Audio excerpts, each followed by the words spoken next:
Excellencies, distinguished colleagues, ladies and gentlemen, good morning. I hereby declare open the 25th meeting of the 47th session of the Human Rights Council.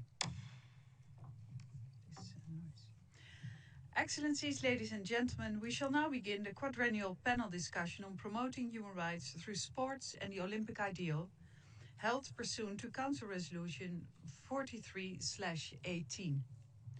This meeting is accessible to persons with disabilities through the provision of international sign interpretation and real-time captioning, together with other accessibility measures. It is my honor to welcome Ms. Nada Al-Nashif, United Nations Deputy High Commissioner for Human Rights, who will deliver her opening statement, as well as Mr. Thomas Bach, President of the International Olympic Committee, and Mr. Toshiro Muto, Chief Executive Officer of the Tokyo 2020 Organising Committee of the Olympic and Paralympic Games, who will both address the Council via video messages. I also wish to welcome our four distinguished panelists.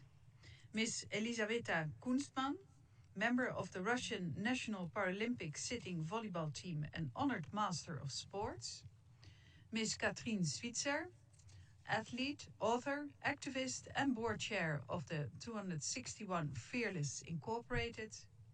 Ms. Jenny Oklika, chief executive of the NGO Fight for Peace. And Ms. Sofia Bekatourou, Olympic gold and bronze medalist in sailing in 2004 and 2008 Summer Olympic Games. Excellencies, ladies and gentlemen, the list of speakers will close in 15 minutes. Speakers are encouraged to intervene in an interactive way through comments and questions, taking into account and reflecting on the interventions of panelists. Let me remind you that the speaking time limit is 2 minutes for all, and that a maximum number of 30 speakers will be accommodated. Representatives who have not been able to take the floor because of time constraints will be able to upload their statements to the online system to be posted on the extranet. I now have the honor to give the floor to the Deputy High Commissioner for Human Rights. Madam, you have the floor. Good morning, Madam Vice President, Your Excellencies, distinguished panelists, ladies and gentlemen. The Olympic ideal is anchored in human rights. It embodies fairness, non-discrimination, respect, and equal opportunities for all. Sport promotes human rights values as they reach billions, including young people. This is a very timely discussion that we explore the potential of sport and the unique opportunities it offers to promote human rights for all in the wake of the COVID-19 pandemic, a context of striking inequalities and uncertain recovery. The pandemic has had a deep impact on young people. One of the key findings of the global survey on youth and COVID-19 that was undertaken by the International Labour Organization, our office, and the Decent Jobs for Youth initiative showed that the right to leisure, including practicing sports, was more markedly affected than any other right during this health crisis. 68% of a total of 12,000 respondents noted that they suffered significant limitations on recreational activities, including in pursuing sports activities. Sport presents a unique opportunity to promote young people's right to participation, for example, in sport governance and in decision-making related to sports from the local to the national, regional, and international levels. Non-discrimination includes equal access to sports and sporting facilities for all young people without distinction. Sport education, decent sport infrastructure, and safe spaces for youth to participate in sport are key in this respect. Sport can also be a unique tool for the inclusion of youth in situations of vulnerability, including migrants and refugees.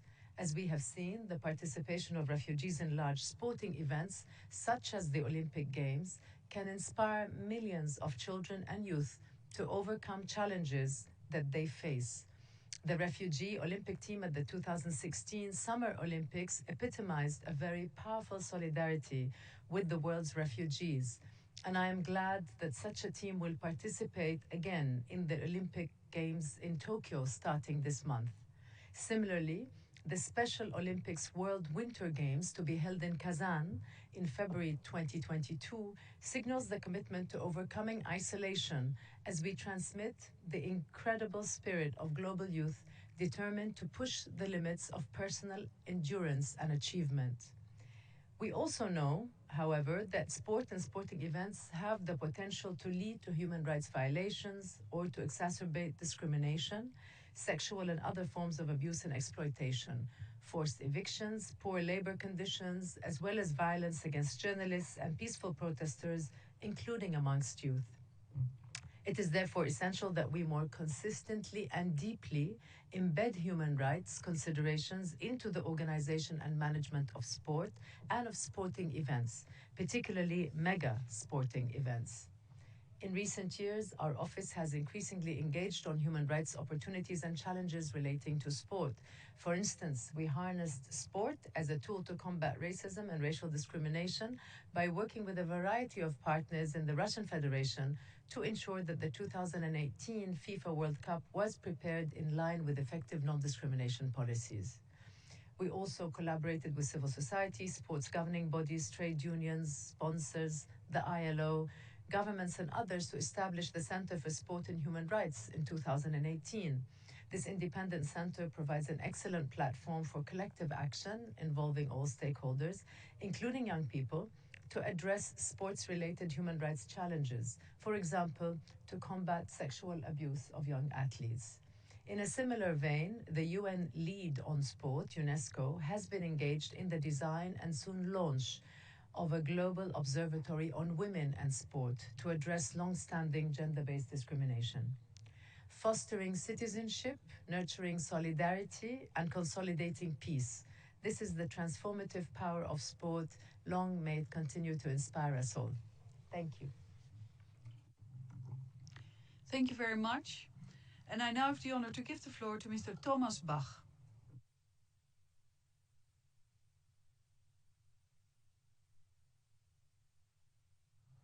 Madam Vice President, dear Deputy High Commissioner for Human Rights, distinguished delegates. In only 16 days from now, when the athletes from 205 national Olympic committees and the IOC refugee Olympic team finally come together for the Olympic Games Tokyo 2020, they will send a powerful message to the world.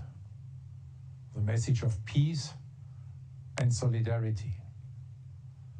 Our mission is about these values and goes hand in hand with human rights, especially the most fundamental of human rights, peace.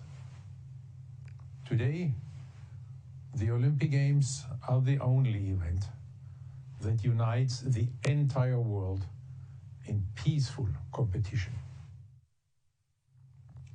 At the Olympic Games, all people are equal, regardless of their race, country of origin, gender, sexual orientation, social status, religion, or political belief. This principle of non-discrimination allows sport to promote peace and understanding among all people. We can only achieve this peace mission through solidarity, because there is no peace without solidarity. What the coronavirus pandemic has taught us the hard way is we need more solidarity. More solidarity within societies and more solidarity among societies. Solidarity means much more than just respect or non-discrimination. Solidarity means actively helping, sharing, and caring for one another.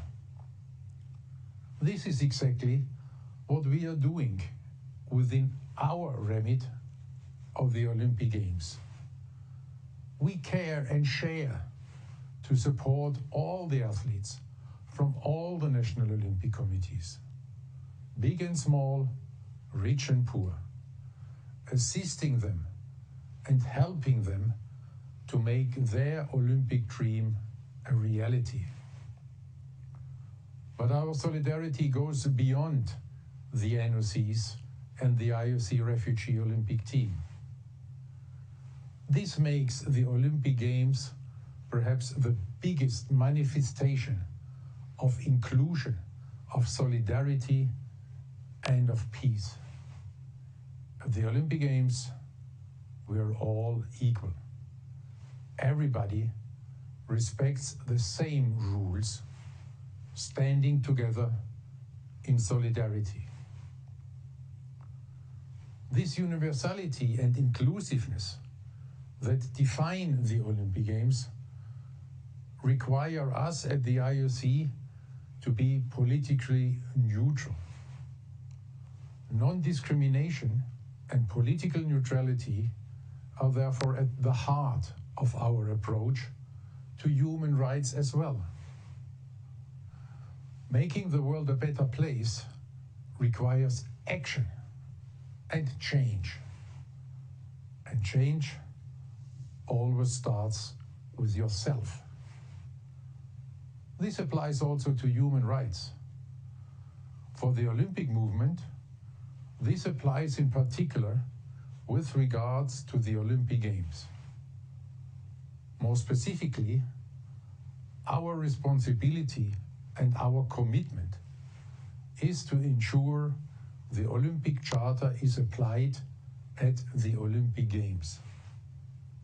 This guarantees equal rights for everyone during the Olympic Games, such as non-discrimination for whatever reason, freedom of the press to report from the Olympic Games, open internet access at all Olympic venues, respect for labor rights standards, and many others. The Olympic Games are our remit. This is our responsibility. This is our commitment. As a non-governmental organization, we have neither the mandate nor the capability to change laws of sovereign countries. We cannot solve human rights issues which generations of politicians were unable to solve. But within our remits, we take action, not only with regards to the Olympic Games, but also with regards to our own operations. We have aligned our strategies on sustainability, gender equality, and inclusion with human rights standards. We are a carbon neutral organization, and we are committed to becoming climate positive by 2024. We will achieve gender balance at the Olympic Games Tokyo 2020 for the first time in history, with almost 49% women participating. Our partnership with the International Paralympic Committee ensures the organization of the Paralympic Games and supports Paralympic sport around the world.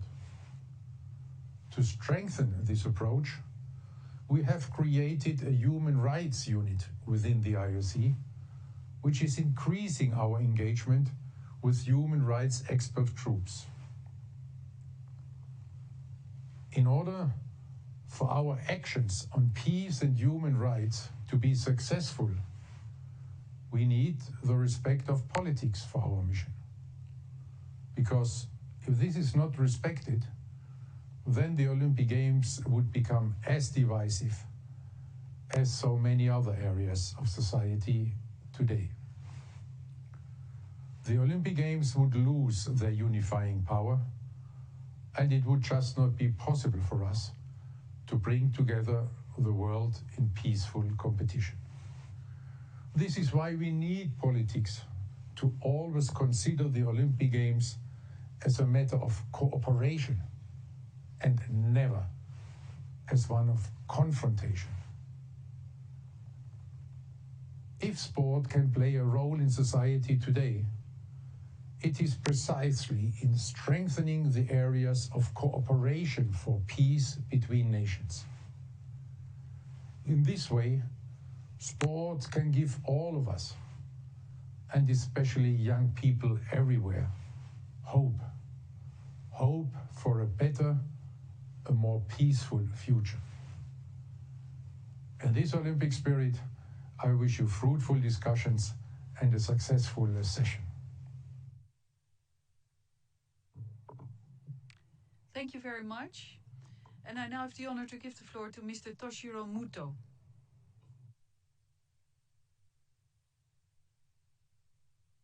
Greetings from Tokyo.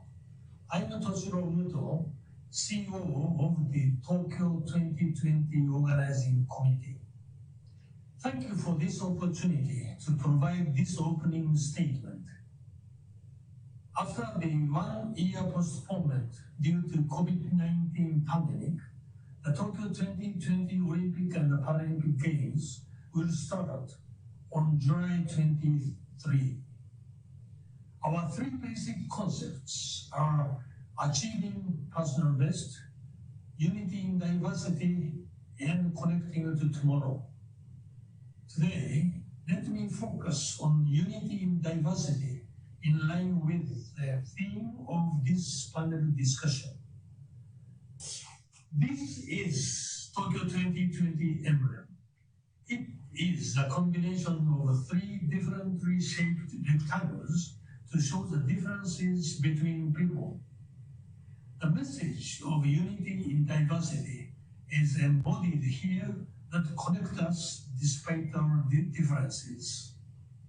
Our games should represent a place where people recognize each other's diversity and aim for a world of solidarity. Athletes from all over the world gathered in Tokyo, competing under a single set of rules and with great performances, will demonstrate that our society has the potential to overcome many differences and become one. The Tokyo 2020 Games aim to be an opportunity for people around the world to reaffirm the importance of unity in diversity and to create a society in harmony. Sports provides a stage for young people to shine globally, and the sports must reflect the realities of young people. For the first time in Tokyo, new sports such as 3x3 basketball, sports climbing, skateboarding, cycling BMX, and surfing will be Olympic sports. These youth-oriented sports are easy to start. Therefore, inclusion of these sports in the Olympic Games mean that our young people than ever, regardless of their social and economic background, will have the chance to be a star on the world stage. In addition, the Paralympic Games play a key role in unity in diversity. Tokyo will be the first city to host the Summer Paralympic Games for the second time. The previous Paralympic Games in Tokyo in 1964 provided a great opportunity for the development of sports for the disabled people around the world. In parasports, rules and equipment have been developed for the physically limited athletes. However, with the technological development, parasports in Japan are now being considered as a sport that can be enjoyed by all people, regardless of age, gender, sporting ability, or disability. Boccia is a perfect example. It's my sincere hope that the Tokyo Games will further promote the future of parasports as a sport that can be enjoyed by everyone. This approach should lead us to an inclusive society Paralympic Games are for self-realization of para-athletes, but it's also for us to admire the potential of all people. In other words, it's an opportunity for us to be aware of the need for reducing barriers in society so that everyone can live without feeling inconvenienced, and for flexibility to be away from the uniform rules that suit the majority. We also see it important to utilize the Olympic and Paralympic opportunities for children studying in schools.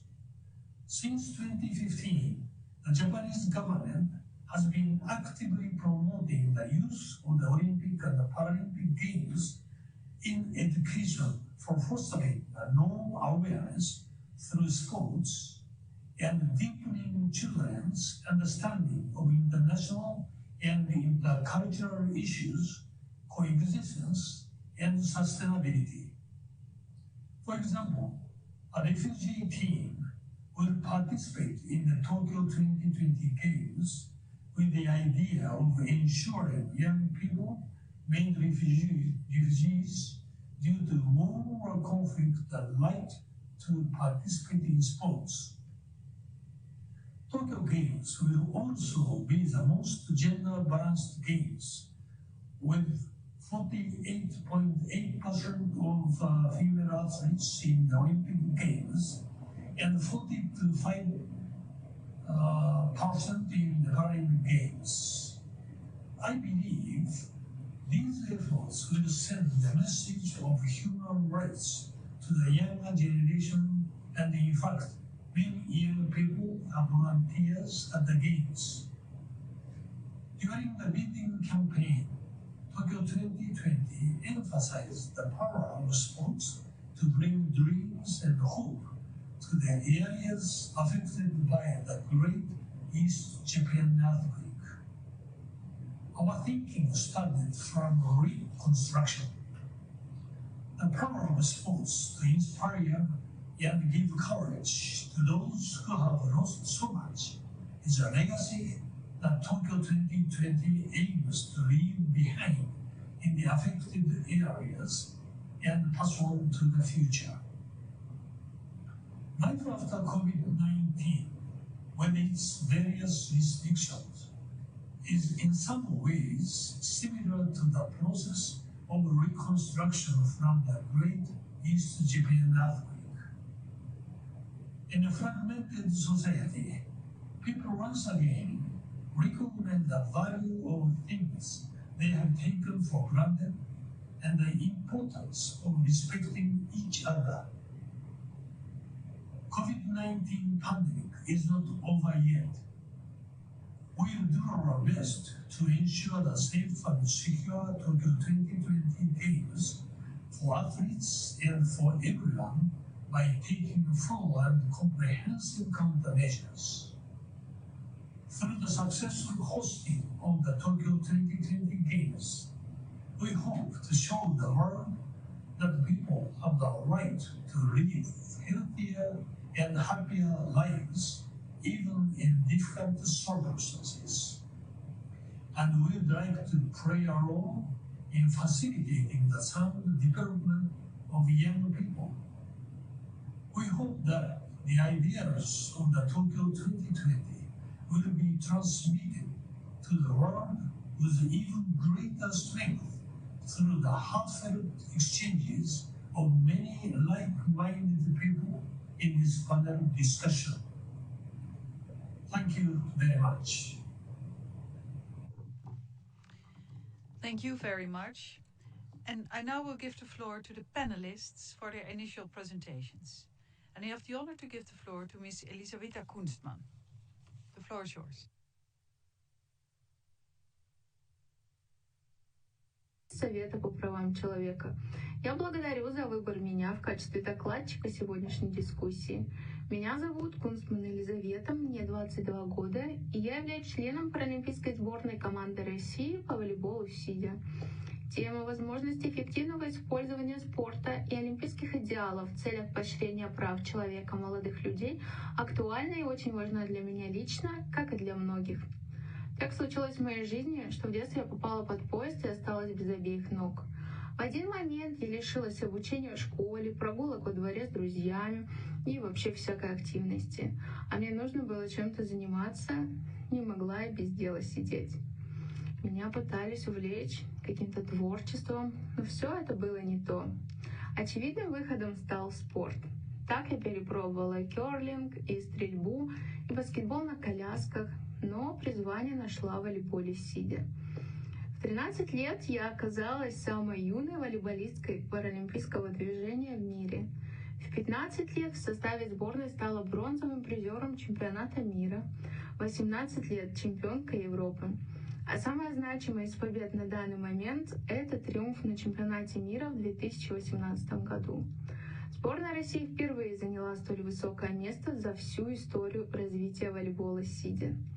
Эту победу я посвятила своей маме, которая и привела меня в волейбольную секцию реабилитационного центра. Сегодня мы с командой продолжаем готовиться к своему главному старту 4-летия, к Паралимпийским играм в Токио. Я не даю оценку случившегося со мной несчастья, сознательно не называю это трагедией, бедой, катастрофой. Я отношусь к нему философски. Что произошло, того не изменить. Не переношу, когда ко мне относятся исключительно как к инвалиду. Я самый обычный человек с самыми обычными проблемами, переживаниями, мечтами, интересами. И развлечения у меня самые обычные. Посетить концерт, поехать исследовать новые города и страны, прыгнуть с парашютом, съездить на матч моей любимой спортивной команды. Но мои самые сокровенные мечты все-таки о спорте.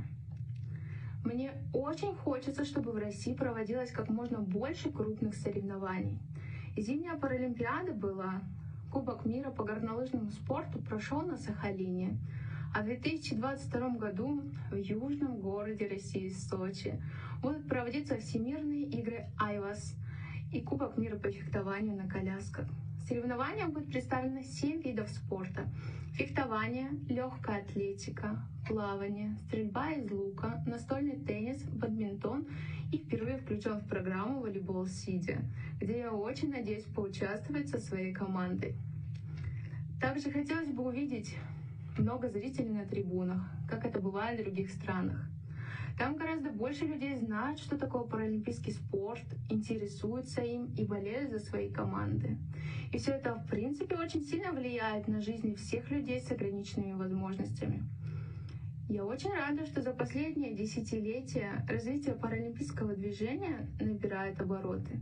Практически во всех регионах Российской Федерации открываются детско-юношеские спортивно-адаптивные школы. Все больше внимания уделяется информационному освещению спорта людей с ограниченными возможностями здоровья. Для паралимпийцев создаются все условия, позволяющие достичь спортивного мастерства, вдохновлять и восхищать мир. Паралимпийский комитет России проводит огромнейшую работу в привлечении людей с ограниченными возможностями здоровья к занятиям физической культурой и спортом, уделяя при этом особое внимание детям. В разных регионах нашей страны проходят паралимпийские уроки и мастер-классы для детей с участием чемпионов и призеров Паралимпийских игр, чемпионатов мира и Европы, от которых в восторге не только дети, но и взрослые. Фотографируются, берут автографы, держат в руках настоящие паралимпийские медали, вдохновляются историями спортсменов и активно вовлекаются в занятия спортом. Ежегодно Паралимпийский комитет России проводит церемонию награждения премии «Возвращение в жизнь», на которой чествуются лучшие спортсмены, тренеры, специалисты и спортивные функционеры. В 2018 году, после победы на чемпионате мира, наша команда по волейболу сидя была удостоена этой награды в номинации «Я люблю тебя, жизнь». Деятельность Паралимпийского комитета России широко освещается в СМИ, что, безусловно, сказывается на популяризации паралимпийского спорта. Ведь зачастую люди с инвалидностью предпочитают находиться дома, и информация, получаемая из этих источников, меняет их жизнь, помогает осознанно выбрать спорт и начать активный образ жизни. В заключение от себя лично я бы хотела поблагодарить Организацию Объединенных Наций за то, что она обратила внимание на влияние спорта на молодежь и на людей с ограниченными возможностями здоровья в частности. Очень важно об этом говорить, развиваться и продвигаться в вопросе вовлечения инвалидов среди молодежи в физкультурно-спортивную деятельность. Ведь это значит во многом восстановить у них утраченный контакт с окружающим миром. Потому что спорт — это не только самый доступный способ поддержания и сохранения здоровья, но и очень эффективная мера физической, психологической и социальной реабилитации. Желаю всем крепкого здоровья и благодарю за внимание. Спасибо. Thank you very much. And I now have the honor to give the floor to Ms. Katrine Switzer. Hello, everyone. I'm Catherine Switzer, and I'm honored to be with you today. Thank you to the United Nations Human Rights Council for having me and all of us for this discussion. I'm 74 years old, and I'm a long-distance runner. I've been running for 62 years, and running has given me nearly everything that is important in my life.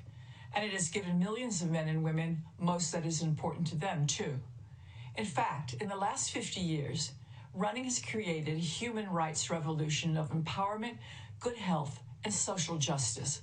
So it is naturally the sports example that I will use in my remarks today. I propose 5 key areas to create a social revolution, and the first begins right now by changing history before it starts. We must dedicate ourselves to raise our children, boys and girls, with equal opportunities of education, respect, and sports. When I was 12 years old, my father challenged me to run 1 kilometer a day. It was bold of my father to do that, and we must be bold with our children, because that kilometer changed my life, not only through sports, but my sense of self-esteem and fearlessness. I grew up having the courage to try new things in sports, education, career, and I believed in myself to succeed. Every child has talent. They just need the opportunity to try. It is our moral obligation as adults to provide it. The second area of change begins with using new knowledge to eliminate old myths. When I was 20 in 1967, I wanted to run the famous Boston Marathon, but even my coach, who ran with me, said women were not capable of running 42.2 kilometers. But he also said, if I proved to him I could do it, he would take me to the race. So one day I insisted that we run 50 kilometers just to prove that I could do more than 42. At the end of this run, I felt fabulous, but my coach collapsed. And that is how we discovered that women have more capacity than men in endurance and stamina. We are only learning now that women have abilities we never before had known, because women simply have not had the opportunity to try. In the nearly 3,000-year history of the Olympic Games, the focus has been on men's abilities in speed, strength, and power, women's unique abilities in endurance, stamina, flexibility, and balance. It does not mean one athlete is better than the other. It means we're different, and we just need to create events to show our special abilities. For example, I think it would be great to have a 24-hour run in the Olympics, or a 6-day run where half the team was men and half women. Why not? Do Olympic sports always have to be the same? The third area of change is to use the negative events from the past to create a positive action for the future. As you may know, I ran that 1967 Boston Marathon, but was physically attacked in the race by the race director because I was a girl in his race. But when I finished the race anyway, everything changed because millions of people saw that a woman could run a long way. So I used this for inspiration and obtained corporate sponsorship to create road running events for women to run in. Running was perfect because it was easy, cheap, and totally accessible. Even the poorest women could run and feel empowered. Eventually, we staged women's races in 27 countries and 5 continents, and we took the international participation data, the positive medical evidence, and the superb performances to the International Olympic Committee, and they voted the women's marathon event into the Olympic Games in 1984. This race changed global thinking about women's capability because it was the longest running event in the Olympic Games for men and for women, and because it was televised to 2 billion people around the world. Everyone knows that 42.2 kilometers is a long race, and now the whole world saw women running it. Millions of little girls and boys saw that inspiring race and grew up thinking that men and women could be equal in sports. We are now taking this model of running and empowerment to women around the world through 261 Fearless, a nonprofit series of community clubs. We continue to push forward globally through local initiative. So this is the fourth area of social change.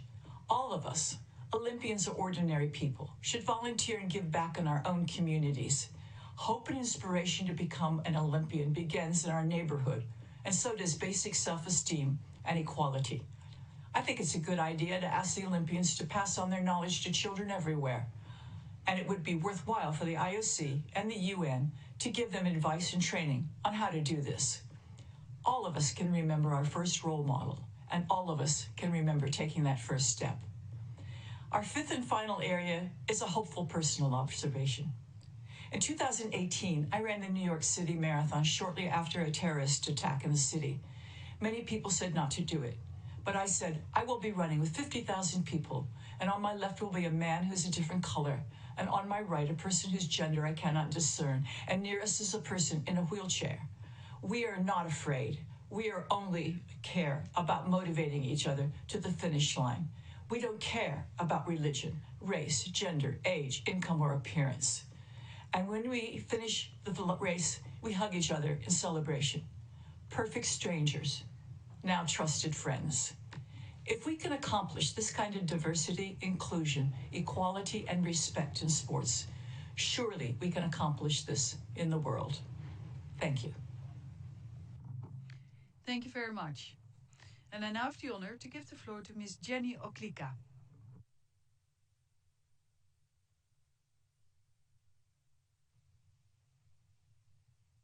Hello, my name is Jenny Oklika, and I am the Chief Executive Officer of Fight for Peace. Fight for Peace was founded in Rio in a favela called Murray. Our founder, Luke Dowdney, found that the only way to positively engage young people involved in the drugs trade was through boxing and martial arts. The Rio Academy was established in 2000, providing a 5-pillar approach of combat sports, along with education, employment support, youth leadership, and personal development. In 2007, our London Academy was established, and in both cities we have benefited from the Olympic Games. Our approach is to work with all young people in the local community, and we have an impressive group of young leaders and sports competitors in London, Rio, and Jamaica. We believe that the choices young people make are based on the opportunities and support they have access to, as well as the way they see themselves, how they see their relationships with others, and how they see their future.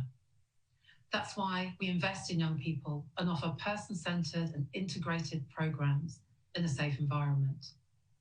We work in areas affected by equality, inequality, and social issues such as violence, where young people can face significant barriers to their development and a lack of basic rights. Today, we have grown to an international organization that works with thousands of young people and partner organizations across the world. We use the power of sport to promote human rights in terms of education, employment, well-being, and so on. And we use a strengths-based approach, which values the strengths of young people and their ability to find their own solutions. We do not see young people or communities as problems that need to be fixed. We also use a public health approach to violence prevention, and our non-traditional methods are effective where conventional strategies haven't worked. We have a 5-pillar approach, as I've said, and through boxing and martial arts, young people develop strength and discipline, build self-respect, and learn that success comes from focused effort and dedication. We offer education for young people with very few or no qualifications and employability support to provide access to the jobs market and careers. And specialist youth workers help young people overcome issues they may have in their lives. Our young leaders shape the direction of the organisation, helping to develop strategies and make important decisions. I can truly say we live our values, which include solidarity and courage. This is vital for an organisation working on rights-based issues because it's about our integrity, credibility, our workforce, and how we work with others. In summary, we work in 3 ways. We deliver services directly to young people at our academies in London and Rio. Sport is the hook, and personal development sessions help young people become aware of issues that affect their lives and their rights. To reach as many young people as possible, we work with our global alliance partners, mainly boxing and martial arts youth organisations, sharing our methodology and supporting them to build their organisational capacity. They are doing great work using sport in prisons, schools, and other settings. And through our collectives, we bring together local civil society organisations, government agencies, residents, and young people to ensure greater impact of services and strategies. Examples of our work include our Life Champions programme, where we train sports coaches to support young people with the social or personal challenges they may face.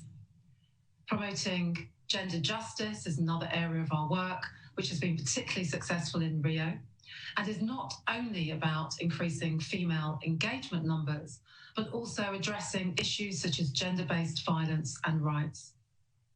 And improving mental health, such as the psychological first aid training with frontline staff and coaches in Jamaica and London, and our young mobilisers who promote positive mental health in the community in Rio. As you'll understand, the COVID pandemic has put communities under severe strain, and we are responding to basic needs in London, Jamaica, and Rio, including access to food and helping with fuel bills. We have seen how boxing and martial arts organisations across our alliance are based in some of the poorest communities and have been at the forefront of providing basic needs at this time of crisis. Thank you for your time, and I look forward to the discussion. Thank you very much. And finally, I have the honor to give the floor to Ms. Sofia Bekatoru. Morning. It is a great pleasure to be with you today and join this tremendous panel. Today, I would like to share with you my Olympic pathway and experience that helped me actually develop and serve my community and the human rights. Being a member of the Hellenic Society since my early years, I realized that there were many unspoken rules that determine the way we behave within our community. Stereotypes and culture often determine our behavior. When I started doing sports, and particularly sailing, I soon encountered situations which made me question what my responses to them should be. Family and school couldn't give me those answers. Luckily, sport could. Spending a lot of time sailing, interacting with other children, coaches, stakeholders, I had learned that while many different parameters were affecting me, I too had impact on other people's lives. Even though I was just a teenager, I could make a difference in my own small sailing community. Later on, when I had the opportunity to participate at the Olympics, I thought that sports were my entire life. Setting goals, training hard, keeping a healthy routine, focusing on developing myself, I moved up through the sporting ladder fast, reaching the top. Winning consecutive world titles and being named Best Sailor of the Year, I had the impression that I found my reason to be. I was meant to be an elite athlete and win the gold medal at the Olympics. It was only when I had a spine accident during racing at the Sailing World Championship, when time suddenly froze, that a big question mark started floating in my head. There was I, in a small bedroom, in a rehabilitation clinic in Germany, not even being able to walk, grieving about my bad luck, wondering if I could make it on time to participate in the Olympics in my hometown Athens. I had just 3 months to recover from my injury, and no German protocol could give me any hope that I could fulfill my dream and goals. For my surprise, instead of putting immediately an action plan forward on how I could fast track my rehabilitation, I was staring at a lady. She was in the gym next to me. I was there to start training my upper back as I was moving very slowly with help, and she was on a wheelchair. I tried to keep my concentration on my exercise, but I couldn't. My eyes were focusing on her. She was so happy, smiling, chatting with a physiotherapist, while on the other hand, I was grumpy and sad. I couldn't understand.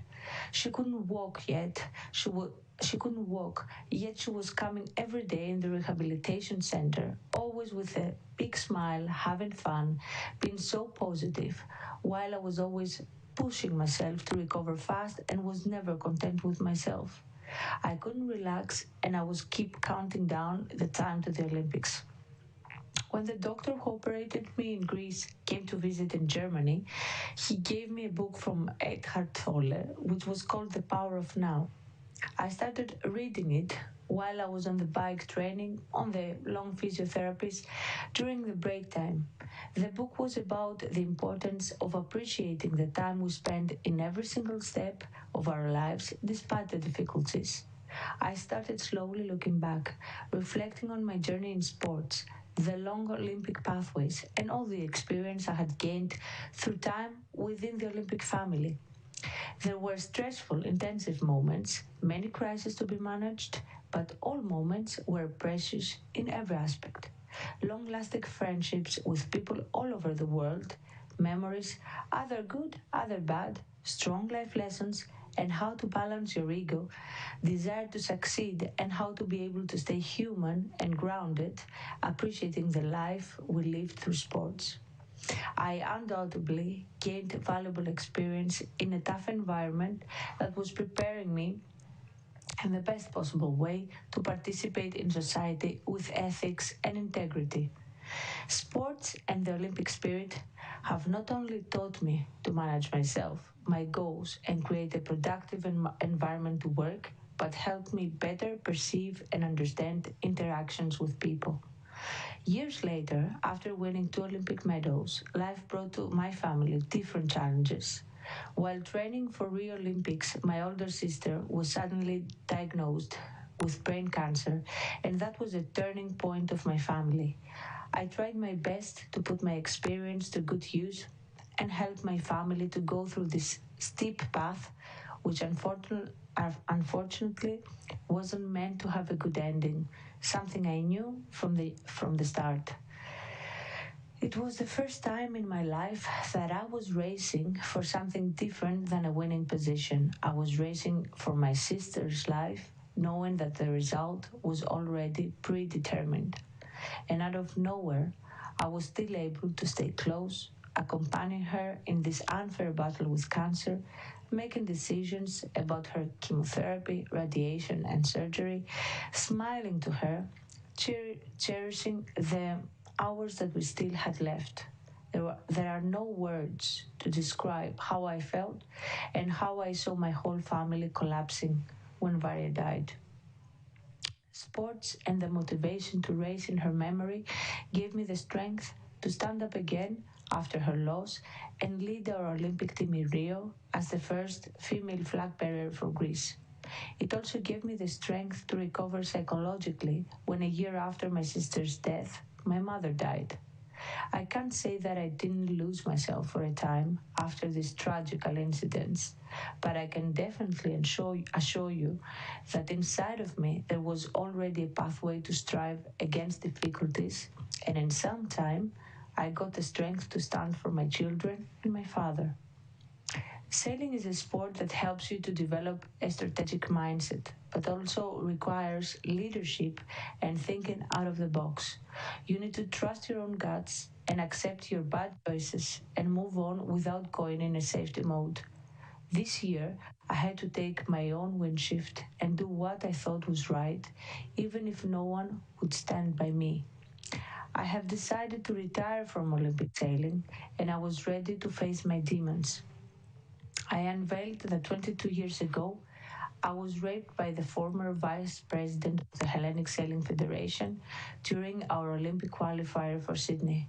It was a trauma I had hidden unconsciously pretty well all these years in order to be able to survive mentally and psychologically. But after being a mother and while listening to different rumors about this person, I decided that I had to fight against power abuse, even if that meant a long time spent in courts. This move created a butterfly effect, and people from all walks of life, and in particular arts, start coming forward, revealing similar crimes, which finally led to the creation of the Greek Me Too movement, which sparked an unprecedented public debate about sex violence, human rights, and gender equality. People who for many years were abusing their power, coaches, officials, actors, priests, face criminal charges, and some are already in prison.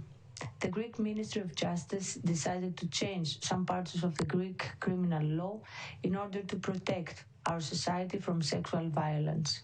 After my revelations, I'm currently actively involved in helping the process of adopting laws that protect the victims and the process of the interrogation.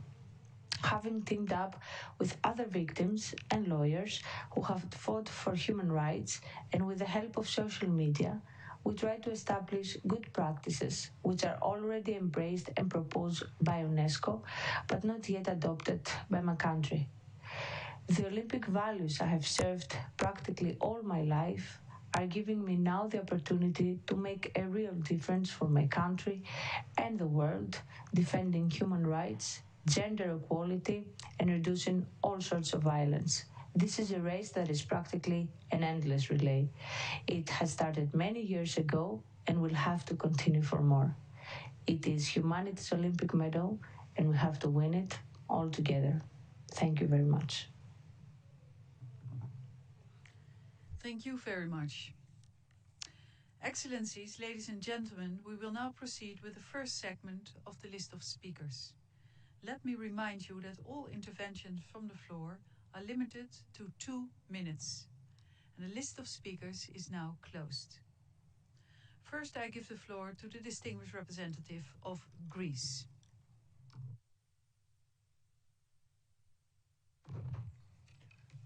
Thank you, Madam Chair.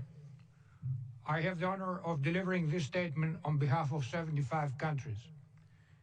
Only a few weeks before the celebration of the opening ceremony of the Olympic and Paralympic Games Tokyo 2020, the world is gearing up for its recovery.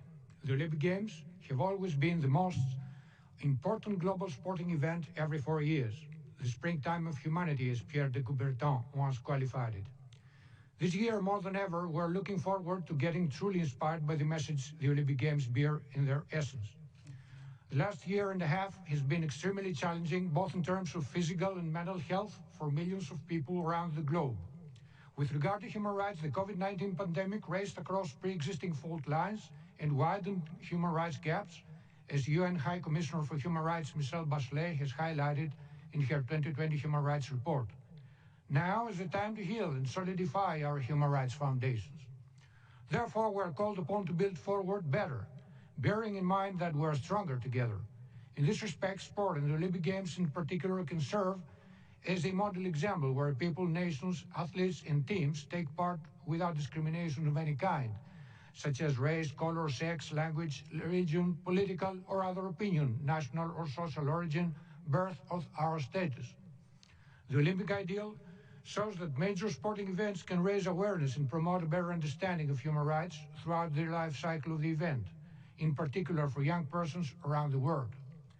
The 29 athletes of the Tokyo 2020 refugee team are just an example of, I quote, what is possible when refugees are given the opportunity to make most of their potential, unquote, as has stretched UN High Commissioner for Refugees, Filippo Grandi. And this example gives a hopeful glimpse of how the world can be when human rights are protected and upheld by all. Thank you, Madam Chair.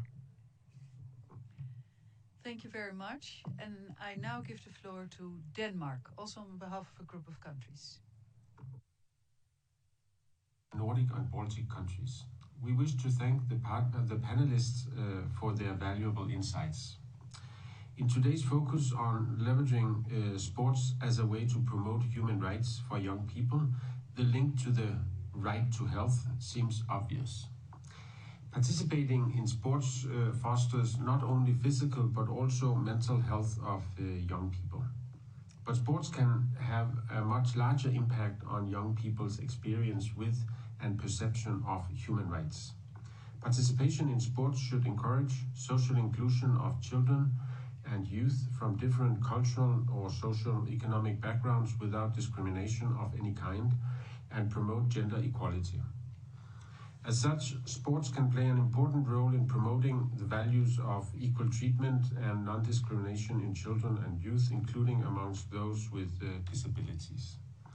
These values should, of course, also be respected in the world of professional athletes. We cannot expect young people to realize the positive potential sports can have on human rights if they, at the same time, witness that those human rights are not respected when it comes to professional sports. In this regard, the Nordic and Baltic countries call for promotion of non-discrimination and respect for all human rights, including the rights of migrant workers, minorities and LGBTI persons, as well as freedom of expression and assembly in the planning, preparation and execution of major sporting events. I thank you. I thank you, and I give the floor to the European Union.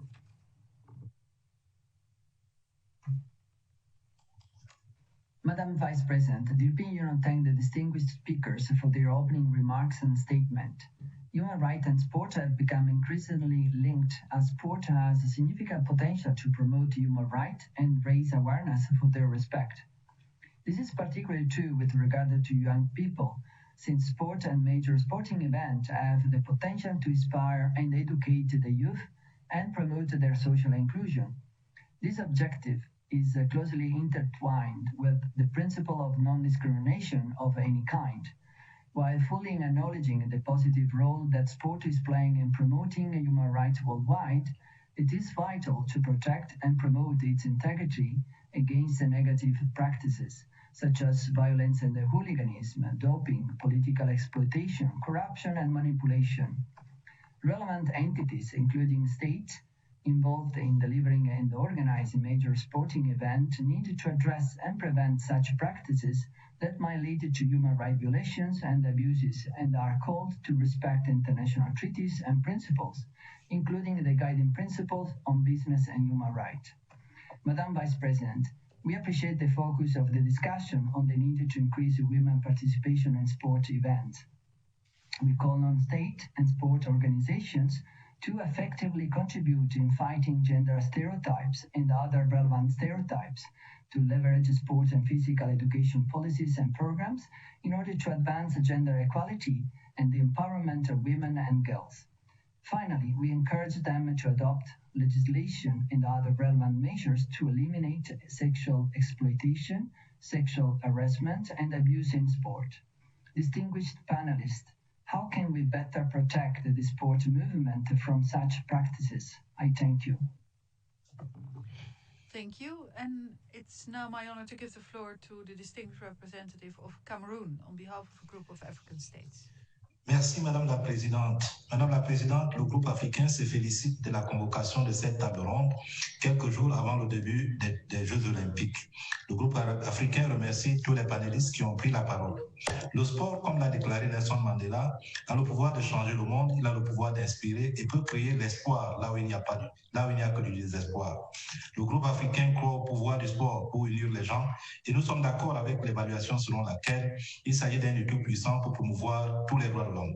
Nous sommes cependant extrêmement préoccupés pour l'application contenue par l'IAF des règlements qui exigent que les athlètes féminines réduisent le niveau de leur naturel de testostérone pour concourir internationalement dans les catégories féminines sur des distances comprises entre 400 et 1 miles.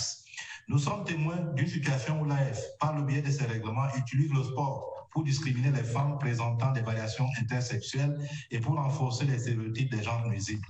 Cette réussite contribue à plusieurs autres violations des droits de l'homme, des droits de la femme, notamment leur droit à la santé, à la vie privée, à ne pas subir la torture. La majorité des acteurs concernés par ces règlements sont originaires du Sud et pour l'Afrique, ces règlements nous rappellent le passé difficile et sont la ségrégation raciale. La ségrégation des femmes sur la base des variations intersexuelles a le même effet que l'apartheid, un des crimes internationaux contre l'humanité. Nous réaffirmons que les règlements ne sont fondés sur des objectifs irraisonnables et nous ne comprenons pas leur justification au regard du droit international des droits de l'homme, car ils ne respectent pas non plus le principe de non-discrimination entre les femmes. Les hommes ayant un taux de testostérone supérieur ne sont pas soumis aux mêmes critères. L'IAF doit réviser ces règlements et nous réitérons l'appel lancé par le Conseil des droits de l'homme à la résolution 40/5 des États pour qu'ils veillent et que les organisations sportives n'élaborent pas et n'appliquent pas des politiques et des pratiques qui contraignent les femmes et les jeunes filles athlètes à soumettre des procédures médicales inutiles, humiliantes et préjudiciables. Je vous remercie, Madame la Présidente. Thank you, and I now give the floor to the distinguished representative of Japan. Japan is hosting the Tokyo 2020 Olympic and Paralympic Games, opening on 23 July. Based on the concept of human security, Japan is addressing global issues including the achievement of the SDGs. We are actively working to promote and protect human rights, including in the areas of children's rights and sport and human rights. The 2011 Basic Act on Sport clearly articulates the significance of sport by stipulating that living a happy and fulfilled life through sport is the right of the people. The Tokyo 2020 Games will uphold the concept of unity in diversity. The refugee team will participate in the Olympic and the Paralympic Games. Their participation will facilitate better understanding of the refugee issue and also inspire other young refugees with hope. Japan wishes that positive impacts and legacy of the Tokyo 2020 will transcend the games themselves and extend to a wider global community. Japan has been harnessing the power of sport to contribute to the SDGs by implementing the Sport for Tomorrow initiative, through which it has promoted sport to more than 12 million people in 204 countries and regions to date. Japan is making every effort to ensure a safe and secure Tokyo 2020 Games. We would like to provide hope and inspiration to the world, including children and young people who will shape the future. I thank you. I thank you, and I give the floor to the distinguished representative of Armenia. There should be no place for racially motivated intolerance in sports. However, in Azerbaijan, such hate against Armenians is cultivated and practiced in all walks of life. The ethnic Armenian sportsmen, whatever their citizenship, who should have gone to any competitions held in Azerbaijan, have never been treated there in Olympic spirit. Their experiences hardly can be considered exciting and pleasant, with round-the-clock surveillance, violent attacks, and other displays of hostility. This was the reason for the Armenian national teams to miss a number of important competitions. Most recently, racism in sport in Azerbaijan appeared under radar's of Union of European Football Association when several sports commentators were barred from covering the Euro 2020. They were from different countries but had one thing in common: the Armenian origin. Last year, the UEFA banned for life a staff member of an Azerbaijani football club for a social media post urging to kill all Armenians, old and young, without distinction, and this was an exact quote. In 2011, two Armenian football players from the Russian club Torpedo were deported from Azerbaijan immediately upon their arrival. In 2019, Hendrik Mkhitaryan, playing for English Premier League against Chelsea, didn't travel to Baku for UEFA Europe League final against Chelsea since his club hadn't received adequate security guarantees. Another riveting case in this incomplete list of incidents happened to Turkish arm wrestler Zafer Noyan. He was barred from entering Azerbaijan in 2014 to participate in European Championship since his last name sounded Armenian to Azerbaijani immigration authorities. As appalling as it may be, but the poor guy wasn't even an ethnic Armenian. Thank you. I now give the floor to the distinguished representative of China. 主席女士，中方欢迎人权理事会举办此次专题讨论会。当前新冠肺炎疫情仍在全球肆虐，奥林匹克精神超越国界，在全世界深入人心，将推动各国加强团结，携手应对各种全球性挑战。2022年北京冬奥会、冬残奥会是国际社会的盛会，是各国运动员公平竞技的舞台，也是冬奥运动青年爱好者的热切期盼。中方愿同国际社会一道，确保北京冬奥会、冬残奥会成为一届简约、安全、精彩的盛会。我们对此充满信心。中国一直坚持落实全民健身的国家战略，不断提高人民健康水平。中国青年将以参加比赛、担任志愿者等方式，积极参与北京冬奥会、冬残奥会的工作，为这一盛事的成功举办贡献力量。也将通过积极参与奥林匹克运动，实现自身全面发展，促进各国人民，特别是青年之间的交流与合作，为人类的进步事业做出更大的贡献。谢谢主席女士。Thank you, and I give the floor to the distinguished representative of UNESCO.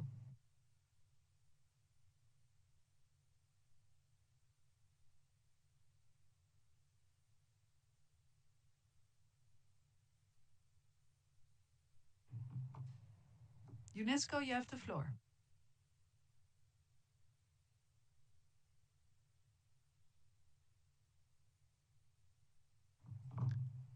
I understand there's no response from UNESCO, so we'll continue with the distinguished representative of the Russian Federation. Россия является одной из ведущих спортивных держав мира. Спорт пользуется широкой популярностью в нашей стране, и мы предпринимаем значительные усилия по его развитию и популяризации, особенно среди молодежи. Будучи активным участником группы друзей спорта в Генассамблее ООН и в СПЧ, Россия последовательно отстаивает право каждого на свободный доступ к физической культуре и спорту, выступает за продвижение прав человека через спорт и олимпийские идеалы. Вновь подчеркиваем, что спорт обладает потенциалом, который может содействовать укреплению мира и развития. Трудно переоценить позитивную объединительную роль международного спортивного движения, способствующего сближению народов, укреплению атмосферы дружбы, доверия и партнерства, продвижению принципов честной игры. Значительный вклад в пропаганду толерантности и уважения к правам человека вносят крупнейшие международные спортивные соревнования, в том числе Олимпийские игры. Важное гуманитарное значение имеет паралимпийское движение, роль которого неуклонно возрастает. К сожалению, приходится констатировать, что в последнее время участились попытки использовать спорт в качестве инструмента давления в международной политике. Под предлогом якобы имеющихся нарушений прав человека отдельные страны призывают к бойкотированию международных спортивных форумов, используют борьбу с коррупцией и допингом в своих геополитических интересах. Вновь подчеркиваем недопустимость политизации спорта и вмешательства в деятельность независимых международных спортивных организаций. Впереди предстоят крупнейшие соревнования, Олимпиады в Токио и Пекине, а также чемпионат мира по футболу в Катаре. Рассчитываем на плодотворную конструктивную дискуссию, которая внесет свой вклад в продвижение олимпийских идеалов и защиту прав спортсменов, многие из которых годами готовятся к участию в масштабных соревнованиях. Thank you very much, and I give the floor to the distinguished representative of Malaysia. Valuable insights. Malaysia guarantees the equal rights of everyone, including young people, regardless of their race, color, nationality, or ethnicity in the sports and related activities. We strongly believe that sports is an important enabler for sustainable development and promotion of human rights, social growth, and peace. This is also in line with the Olympic spirit that encourages mutual understanding, the spirit of friendship, solidarity, and fair play. Sports contributes to the socio-economic development of Malaysians and supports the attainment of SDG 3 through the promotion of healthy and active lifestyle. We recognize the valuable contribution of sports in education, sustainable development, peace, cooperation, solidarity, social inclusion, and health at the local, regional, and international levels. Sports also promotes understanding and the development of physical and good ethical qualities as enshrined in the Olympic values. Unfortunately, the sports sector is also affected by the COVID-19 pandemic. The movement restrictions has resulted in three main challenges: to keep people healthy and active while homebound, to ensure the survival of businesses in the sports and recreational industries, and to maintain the level of fitness and performance of athletes. The government of Malaysia has put a lot of effort into the recovery plan for the sports sector. The government adopted a multi-phase strategy balancing the health and safety of the people and their socio-economic needs. Each phase sets out the activities that allow people to be active again within the set boundaries of the SOPs. At the same time, Malaysia believes that collaborative and innovative efforts among member states are important to ensure the continuity of enjoyment of sports and physical activities by young people. Digital platforms should be utilized to share and exchange knowledge, expertise, experiences, and data in embracing the new norms in the sports arena. To this end, Malaysia firmly supports the notion that sports is an enabler that can bridge gaps among people in a country as well as between nations while promoting peace, goodwill, and healthy competition. Malaysia will remain a strong advocate for sports for all without discrimination of any kind and will continue to contribute to the realization of the Olympics ideal. Thank you. I thank you, and I give the floor to the distinguished representative of Qatar. هذا النقاش وأشكر متحدثين على إفادتهم القيمة. لا شك أن الرياضة وحقوق الإنسان يعززان بعضهما البعض، ولا الرياضة بوصفها لغة عالمية قدرة عظيمة لتعزيز حقوق الإنسان والحريات الأساسية للجميع وحمايتها لا سيما في أوساط الشباب، وذلك عن طريق الإسهام في تعزيز مبادئ كالتضامن والمساواة والتسامح على جميع المستويات. وقد أثبتت التجربة أن تنظيم الأحداث الرياضية الكبرى في مناطق مختلفة من العالم مثل نهائيات كأس العالم لكرة القدم والألعاب الأولمبية والبارالمبية وبطولات ألعاب القوى يمكن أن تمثل أداة فعالة تسهم في تحقيق التنمية الاقتصادية وتعزيز الوعي والتفاهم وترسيخ قيم الاحترام والاندماج الاجتماعي لجميع الناس على قدم مساواة. وإدراكا لهذه الغايات النبيلة فقد اهتمت دولة قطر بالرياضة بتنظيم فعاليات الرياضية الكبرى كجزء من رؤية استراتيجية متكاملة. وكما هو معلوم ستستضيف دولة قطر نهائيات كأس العالم لكرة القدم 2022 والذي يعد أول حدث رياضي كبير يعقد في هذه المنطقة. كما استضافت دولة قطر بطولة العالم لألعاب القوى لعام 2019 وتعتزم أيضا استضافة دورة الألعاب الأولمبية والبارالمبية في أي من نسخها المقبلة بدءا من النسخة العام 2032. وفي إطار الاستعداد لاستضافة كأس العالم لكرة القدم 2022 وغيرها من الفعاليات الرياضية الكبرى اعتمدت دولة قطر تدابير تشريعية جادة لضمان المبادئ والحقوق الأساسية في العمل لجميع العمال بما فيهم أولئك الذين يشاركون في البنيات الأساسية والرياضية. وهي خطوة اكتسبت تقديرا دوليا واسعا لا سيما في منظمة العمل الدولية والاتحاد الدولي لنقابات العمال. وتطلع دولة قطر إلى اغتنام فرصة لتنظيم منتديان ليكون استثمارا حقيقيا في تعزيز التفاهم المتبادل والسلام والاستقرار والازدهار ودافعا رئيسيا لإحداث تغييرات إيجابية ملموسة في مجال حقوق الإنسان والرياضة. شكرا سيد الرئيس.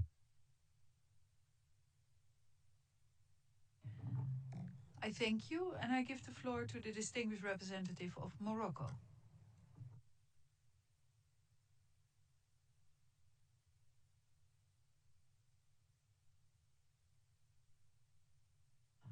Morocco, you have the floor.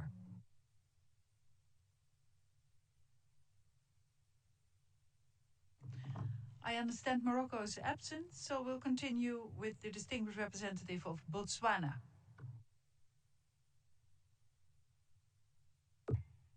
Madam Vice President, we thank the panelists for their informative and instructive insights on the subject matter of today's discussion. Botswana recognizes sport as a universal instrument for the promotion of self-expression, creativity, competitiveness, inclusivity, and solidarity at local, national, and global levels, in accordance with the spirit of the Olympic ideal. It is also underpinned by Botswana's constitutional provision of freedom of association, which is enjoyed in Botswana without undue hindrance. Botswana recognizes and values the important role and contribution of all sporting codes and their potential to contribute towards the attainment of the Sustainable Development Goals by way of direct and indirect impacts on social and economic development. Furthermore, Botswana's National Vision 2036 seeks to achieve self-sustaining sports industry, which will produce more globally competitive sports persons and also cultivate business and commercial activities which will make a significant contribution to the economy. In doing so, Botswana recognizes the centrality of the sports person, including his or her immediate and long-term interests. Botswana actively promotes universal access to sport and recreation at all levels in both rural and urban areas and prioritizes participation of all persons, including women, girls, and people living with disability. On the global scene, Botswana has participated consistently in international sporting events, including all editions of the Summer Olympics since 1980. Botswana also maintains an active policy of seeking to host international sporting events in the spirit of promoting global solidarity, competitiveness, and friendship among nations. I thank you, Madam Vice President. I thank you, and I give the floor to UN Women.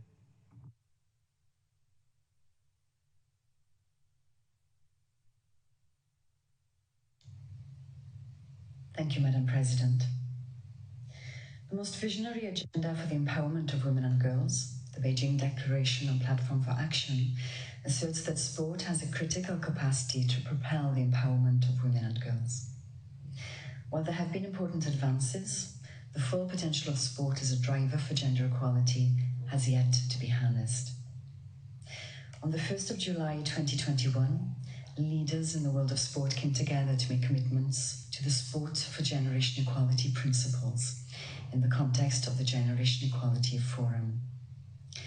The 6 principles form a holistic approach to advance gender equality in and through sport by promoting women's leadership and gender equality in governance models, preventing and responding to gender-based violence, increasing investment in women and girls sports and promoting equal economic opportunities, promoting women's equal participation and bias-free representation in media, providing equal opportunities for girls in sports, and monitoring and publicly reporting on progress. These principles focus strongly on promoting the advancement of youth, mobilizing them using the power of sport to know their rights. In 2016, UN Women and the International Olympic Committee launched the One Win Leads to Another program, empowering girls through sport. Participants have shared how their participation in the program taught them how to overcome challenges and develop leadership skills. UN Women welcomes the many commitments already made by partner governments and a wide array of members of the sports ecosystem, and invites you all to join us and our partners to commit to the Sports for Generation Equality principles. Thank you. Thank you, and we will now turn to the list of speakers for non-governmental organizations. And I give the floor to the representative of the Helsinki Foundation for Human Rights. Dear Madam President Khan, dear speakers and panelists, the Olympic Games and other international sporting events can all contribute to an atmosphere of tolerance and understanding among peoples and nations. But they can also represent threats to human rights. And this is particularly true if the Games are awarded to governments that are responsible for widespread and systematic human rights violation. The Human Rights Council must address these issues. We are deeply concerned about the awarding of the Olympic Winter Games 2022 to Beijing. The IOC's decision did not take into consideration the experience gained following the 2008 Summer Olympics in China. Presumptions communicated by the IOC at the time that the Olympics would encourage China to embrace transparency in human rights did not materialize. Instead, the 2008 Olympics emboldened policies of the Chinese Communist Party that are fundamentally adverse to human rights principles and norms. In Tibet in 2008, the Chinese Communist Party engaged in a violent crackdown of overwhelmingly peaceful protests. And since then, the party has established a surveillance state with omnipresent indoctrination and with the stated goal to sinicize Tibetans. In Xinjiang, more than 2 million Uyghurs and others have been detained in internment camps. Hong Kong has lost freedoms guaranteed by international law. In February 2021, a coalition of more than 180 civil society organizations urged governments to commit to a diplomatic boycott of the Games. We would like to ask the panelists, can awarding the games to illiberal countries like the PRC have a negative effect on young athletes and may this even be detrimental to an atmosphere of tolerance and understanding among peoples and nations, and run counter to the UN General Assembly stated expectations and the fundamental principle of Olympism. Thank you. Thank you, and I give the floor to Human Rights Now.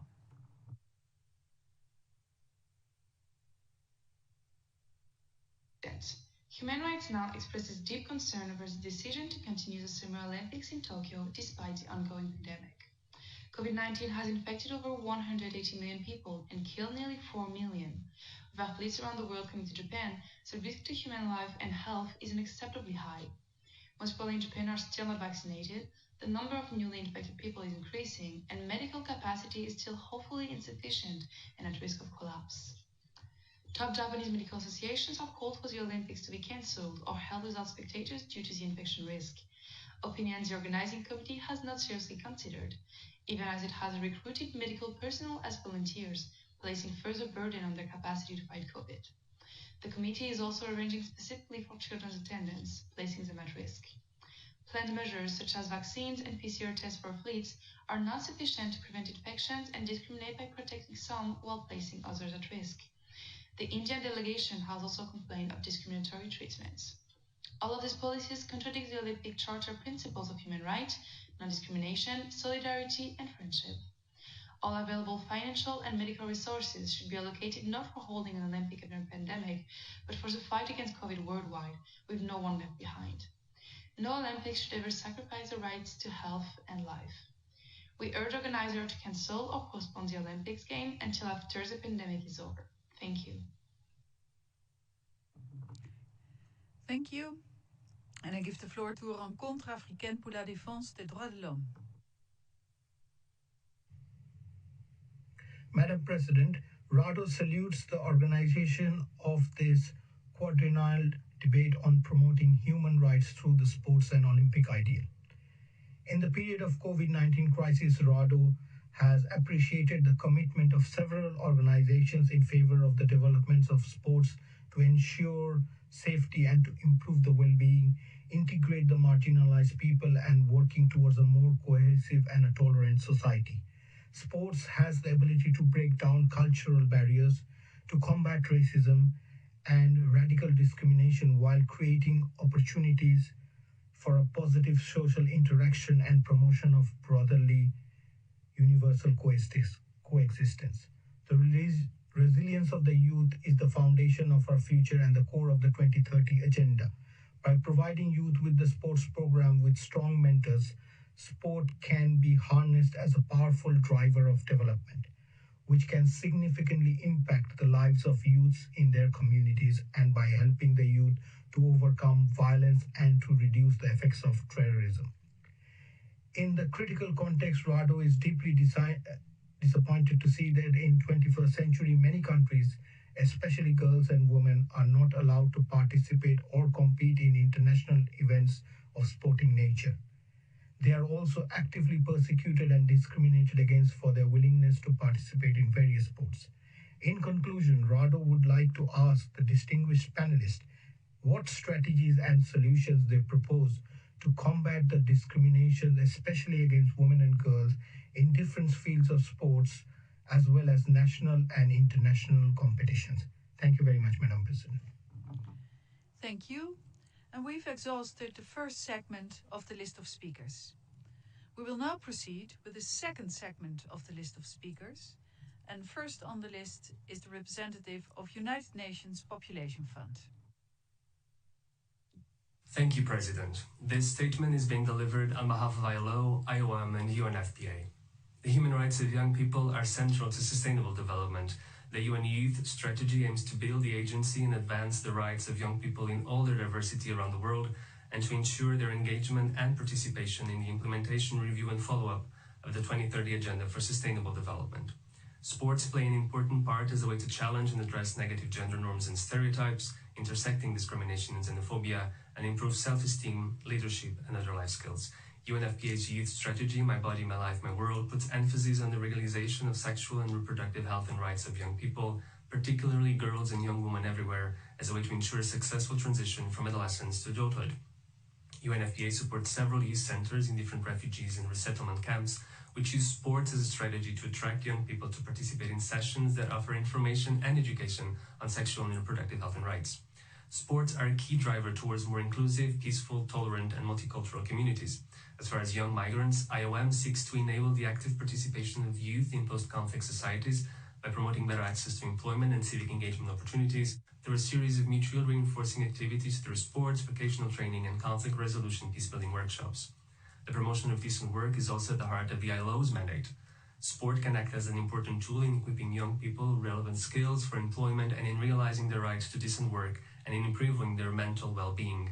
With this in mind, the ILO is supporting this year the formal establishment of a Center for Sports and Human Rights that will work to prevent, mitigate and remedy human rights risks associated with sports and ensure the realization of potential of sports to promote the human rights of young people.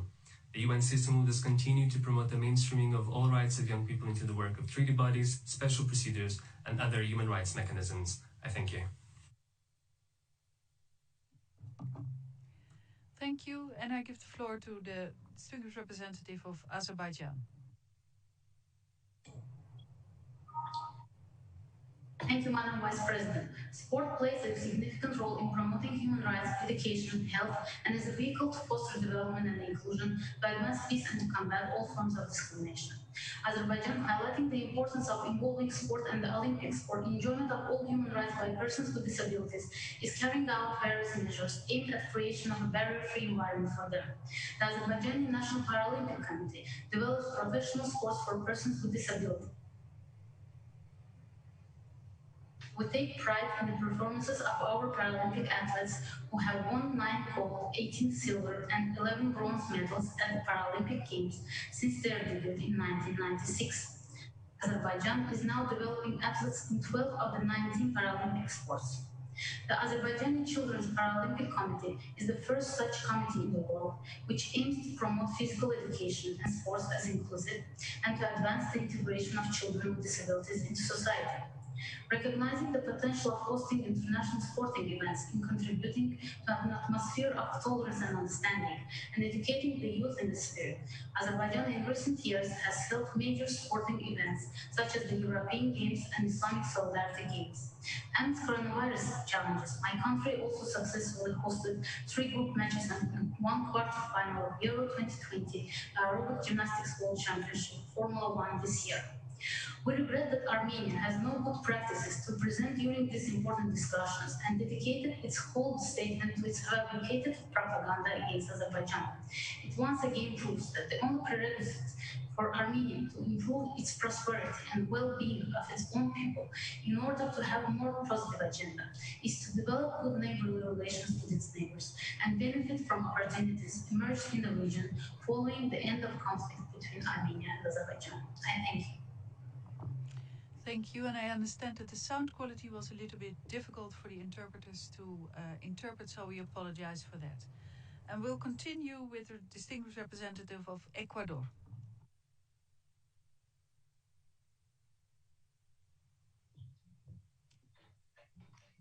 Gracias, señora vicepresidenta. Mi delegación agradece a los panelistas y a Grecia por la declaración conjunta. Ha sido muy inspirador escuchar testimonios de primera mano de miembros de la comunidad olímpica, atletas paralímpicos, miembros del comité organizador y de los Juegos y representantes de la sociedad civil sobre el potencial del deporte y el ideal olímpico para los derechos de la juventud. Esperamos con enorme expectativa la inauguración de los Juegos Olímpicos de Tokio. El equipo olímpico ecuatoriano porta el estandarte de la inclusión social y la diversidad cultural y étnica de nuestro país. Según sus testimonios, ser deportista olímpico es su mayor logro, el cumplimiento de un sueño personal y de representar a su país, conseguido a base de disciplina, talento, perseverancia y el poder competir en un espacio de total libertad y respeto. Hay una asociación desde hace mucho tiempo entre la ONU y los ideales olímpicos, y los Estados miembros reconocemos el papel central del deporte como un facilitador del desarrollo sostenible y en la recuperación post-COVID.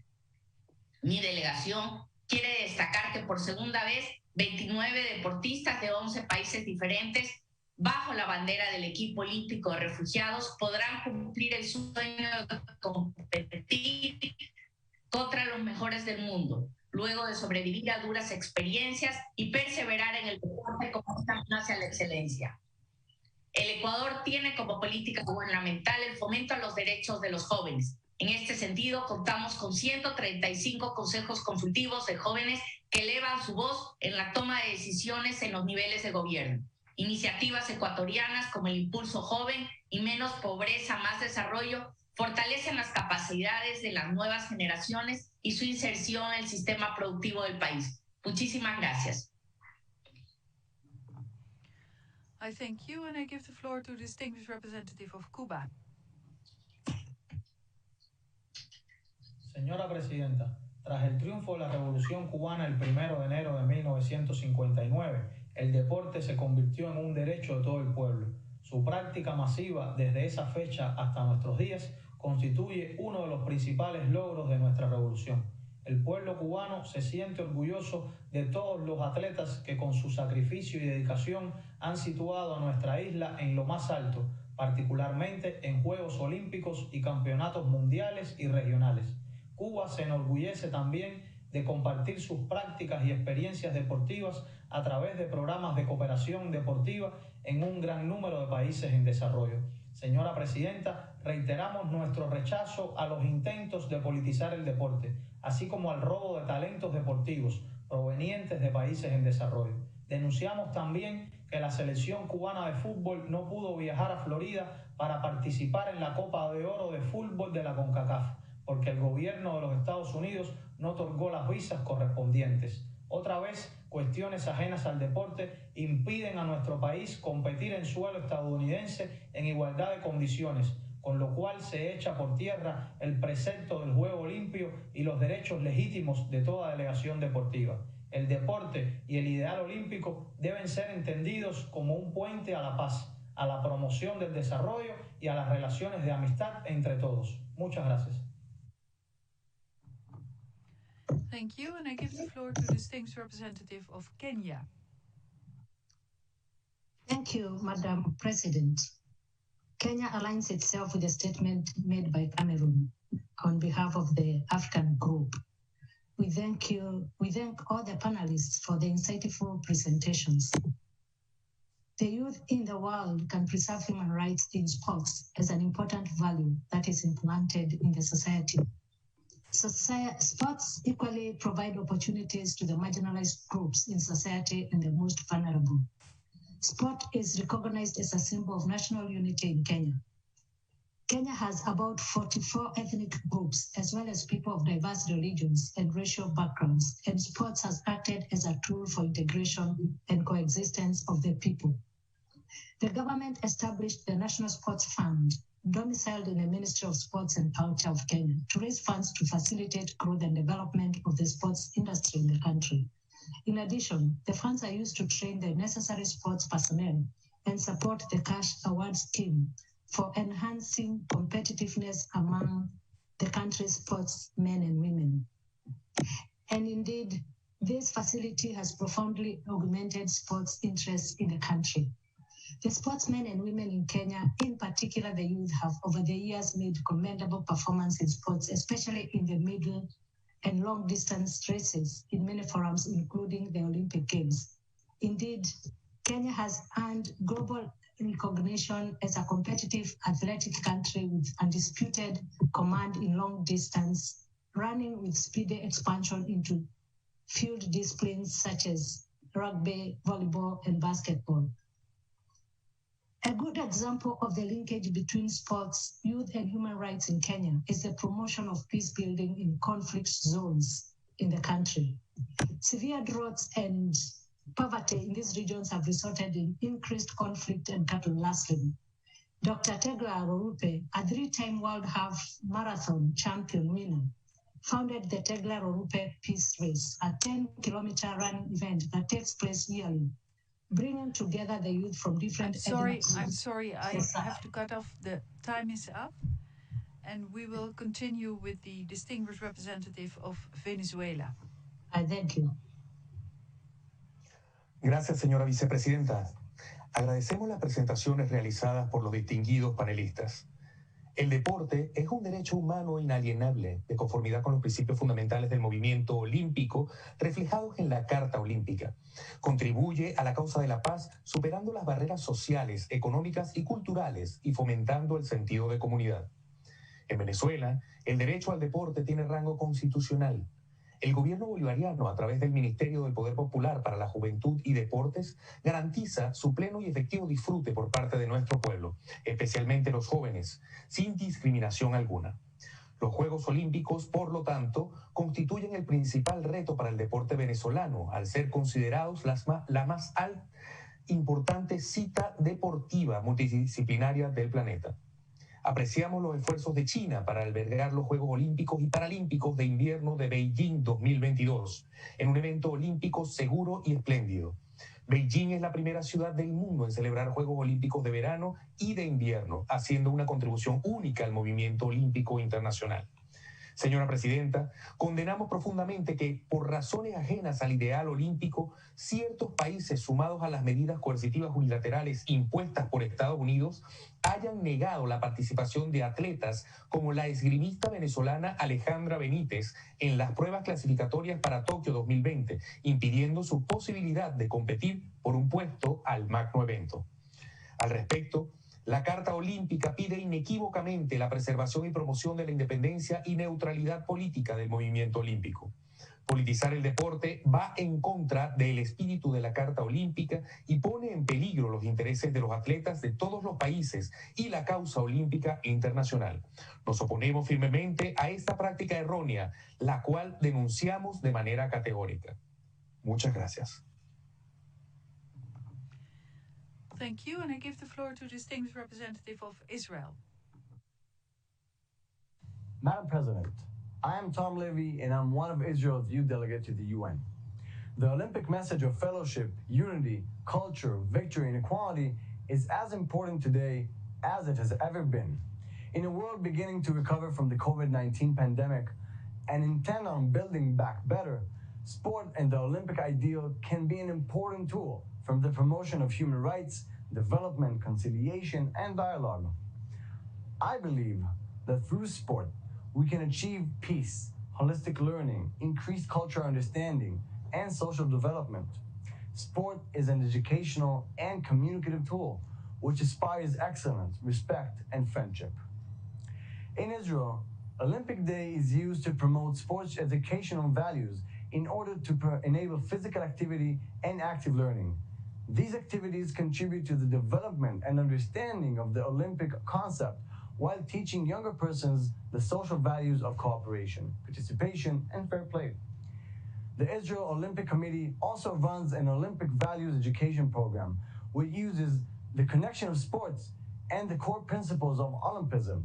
The program connects the benefits of sports and physical activity through the understanding of Olympism and its impact on individual health, enjoyment from making the effort, and social networking.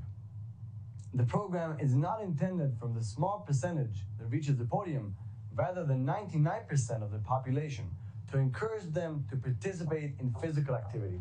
I'm looking forward to cheering for our athletes in Tokyo, and good luck for every athlete competing this year. I thank you.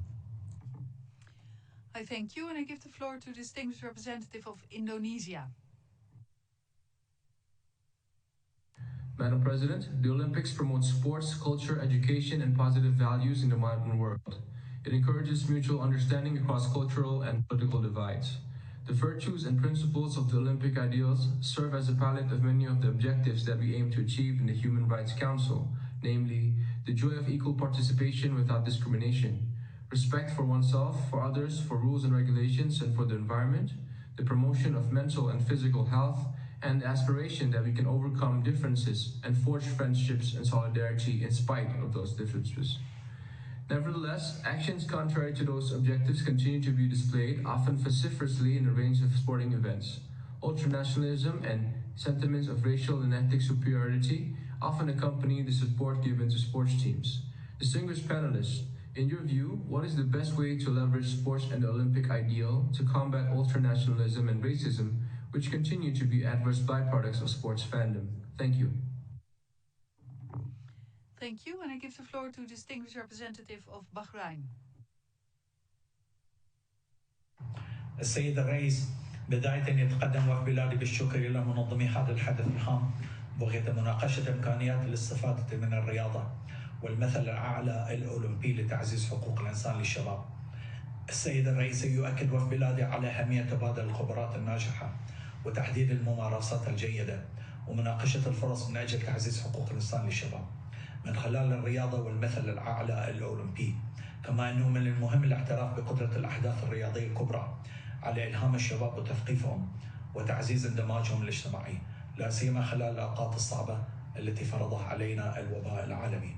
في هذا السياق يسر وفد بلادي أن يشير إلى أن الرياضة لذوي الإعاقة في مملكة البحرين قد حظيت باهتمام صاحب الجلالة الملك حمد بن عيسى آل خليفة حفظه الله ورعاه، وسمو الشيخ خالد بن حمد آل خليفة النائب الأول لرئيس المجلس الأعلى للشباب والرياضة ورئيس اللجنة الأولمبية البحرينية. وبذلك سعت مملكة البحرين إلى تحقيق تطورات في الكيانات المختصة في هذا المجال، وقد تم تشكيل لجنة للرياضة لذوي الإعاقة في 1979، وفي 2019 تم تأسيس اللجنة الأولمبية البحرينية للإشراف على الأنشطة الخاصة بذوي الإعاقة. السيد الرئيس، ختاما يدعو في بلادي إلى المضي قدما تجاه تقوية الأسس القادرة على تعزيز حقوق الإنسان. لذلك من الضروري أن تكون الألعاب الأولمبية والرياضة بصفة عامة مثالا تقتدي به الأجيال دون أي تمييز من أي نوع، فهذه الأنشطة تساهم في رفع الوعي وتعزيز فهم أفضل لحقوق الإنسان، ولا سيما فئة الشباب منهم في جميع أنحاء العالم وخاصة ذوي الإعاقة منهم. شكرا السيد الرئيس. Thank you very much, and I give the floor to the distinguished representative of Egypt. رئيس، يعرب وفد مصر عن شكره الكبير للرعاة الرئيسيين لجلسة اليوم وللمتحدثين الرئيسيين فيها. تدرك مصر جيدا أهمية الرياضة وإسهامها في تعزيز التنمية المستدامة والتعاون وإعلاء قيم السلام والتضامن، وكذا في إشاعة قيم التسامح والتفاهم داخل المجتمعات وفيما بين الشعوب. إننا نثق في قدرة الرياضة والمثل الأولمبية العليا على أن تكون لغة عالمية تسهم في نشر قيم الاحترام والكرامة والتنوع والمساواة، وأداة لمكافحة التمييز وتعزيز الدمج الاجتماعي. وبالمثل فإن الاهتمام بالشباب يعد ركيزة أساسية في خطة مصر واستراتيجيتها لبناء المواطن، حيث تولي مصر أهمية قصوى لدور الشباب المحوري في تحقيق التنمية الاقتصادية والاجتماعية، ولذلك فإنها تعطي أولوية لجهود تنمية الشباب والنشء وتطوير قدراتهم وتعزيز تمتعهم بحقوقهم الأساسية. وفي هذا السياق جاءت توجيهات السيد رئيس الجمهورية بدعم ممارسة المواطنين للرياضة كحق أساسي من حقوق المواطن، وتحديدا من الشباب والفتيات، وبأن تتوجه الدولة إلى تقديم الدعم الكامل للأنشطة الرياضية على كافة المستويات وبالشكل الذي يزيد من قدرة مختلف الأنشطة الرياضية على جذب الشباب واستيعاب طاقاتهم. شكرا. Thank you very much, and I give the floor to the distinguished representative of Nepal. Nepal thanks the distinguished speakers and panelists for the insightful remarks on the potential of sporting activities, including Olympic Games, in the promotion of human rights. Games and sporting activities strengthen the physical, mental, and emotional well-being, as well as contribute to the socio-economic development and prosperity in the life of an individual. It also contributes for peace building, fraternity, mutual support, tolerance, and development in the community. The Olympic Charter prohibits any type of discrimination in sports, including on the basis of race, color, gender, language, religion, political or other opinion, national or social origin, property, disability, birth or other status, or against national minorities. Thus, sport promotes equality, social integration, and cohesion in the society. Madam President, sports contributes to raising awareness and eliminate discriminatory perception in the society. Nepal's sports policy promotes the participation of youths, including women and persons with disabilities, in sports at both national and international levels. Youth Vision 2025 aims to organizing friendly sporting events among youths of different parts of the country in order to strengthen racial, regional, class, and cultural interrelations. As we confront the pandemic, the world is approaching to the mega sporting event of Tokyo 2020 Olympic and Paralympic Games. Ensuring the participation of all youths from different parts of the world is equally critical, with the necessary safety and security measures, including through making vaccination as a global public good to all athletes. We wish for the success of the Tokyo Olympics and also look forward to a successful Beijing 2022 Inter Olympic and Paralympic Games. I thank you. I thank you, and I give the floor to South Africa. Thank you, Madam Vice President. South Africa aligns itself with the Africa Group statement and thanks the panelists for their insightful presentations. Ideally, sport, and especially the Olympic Games, should be a model example where people, nations, athletes, and teams take part without distinction of any kind, such as race, color, sex, language, religion, political or other opinion, national or social origin, property, birth, or other status. Regrettably, this is still not the case for Black women and girl athletes from the global South, who are still being subjected to unnecessary, humiliating, and harmful medical procedures in order to compete in sports to uphold the 7 Olympic values: friendship, excellence, respect, courage, determination, inspiration, and equality. In many cases, they are forced to face a choice between submitting to intrusive, degrading medical procedures in which their human rights, dignity, and privacy are violated and abused, or losing their ability to earn a living. No woman should have to face this choice because she enjoys natural advantage. Black women and girls cannot wait for others to permit them to enjoy their human rights in many areas. They constantly stand at the back of the queue and fight against stereotyping and patriarchal, racist, and sexist systems and institutions that deny them their human dignity and trample on their rights.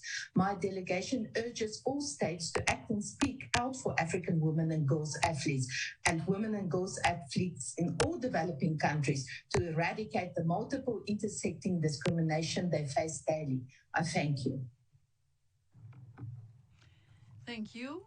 And I will now turn to the list of speakers for non-governmental organizations.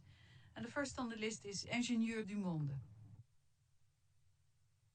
Madam President, we welcome this panel discussion on promoting human rights through sport and the Olympic ideal.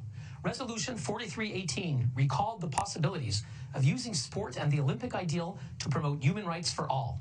Madam President, as you know, many human rights groups are seriously concerned about how all of these goals can be achieved at the 2022 Beijing Winter Olympics. Human rights activists are protesting China's hosting of the Games. They have urged a diplomatic or straight-up boycott to call attention to Chinese abuses against Uyghurs, Tibetans, and residents of Hong Kong, including abuses against children. Will heads of state go to China in light of a genocide that is ongoing against the Uyghur people while they're sitting there in their seats? What moral authority do they have to speak about human rights any place in the world, clapping for the Chinese government as they commit genocide? Many today in corporate America have declared themselves as supporters of human rights, yet Bridgestone, Intel, Visa, Airbnb, Coca-Cola, Omega, Panasonic, P&G, Samsung, and Toyota will all be represented in Beijing as Olympic partners, the highest level of sponsorship available. Mars will be there too, handing out Snickers, the official chocolate of the 2022 Winter Olympics.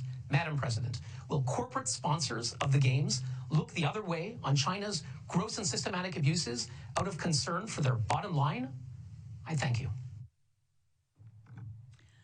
And I give the floor to Juventum.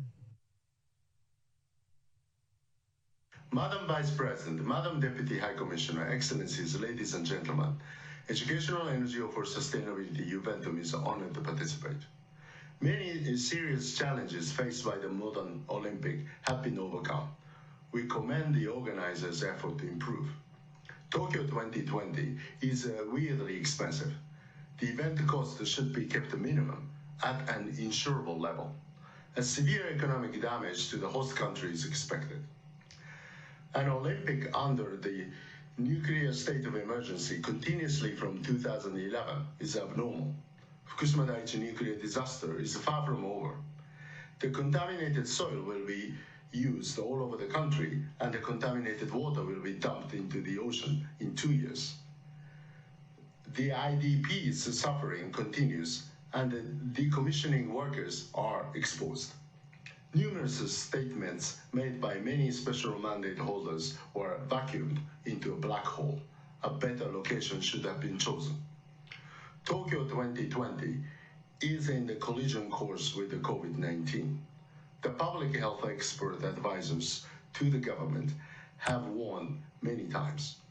The pandemic situation is not particularly better than last year. What if the Olympic was held as a scattered sport-by-sport event connected online last year? A collective physical location makes no sense now. The obsession to the planned money-making scheme made the situation more complicated. The lessons learned should become a part of Olympic wisdom. Similar mistakes should be avoided. We hope the Olympic will contribute to human rights. Thank you very much for your attention. Thank you, and I give the floor to Geo-Expertise Association. Thank you, President. The sports and Olympic Games continue to be expressions and promoters of human rights. Sports is associated with the values such as equality, ethos, integrity, respect. Geo-Expertise would like to highlight the role of the state of Qatar, which is considered a young and small state, reaching its 50th anniversary for the numbers of human rights development that has taken place in Qatar since it was named host World Cup 2020 in December of 2010.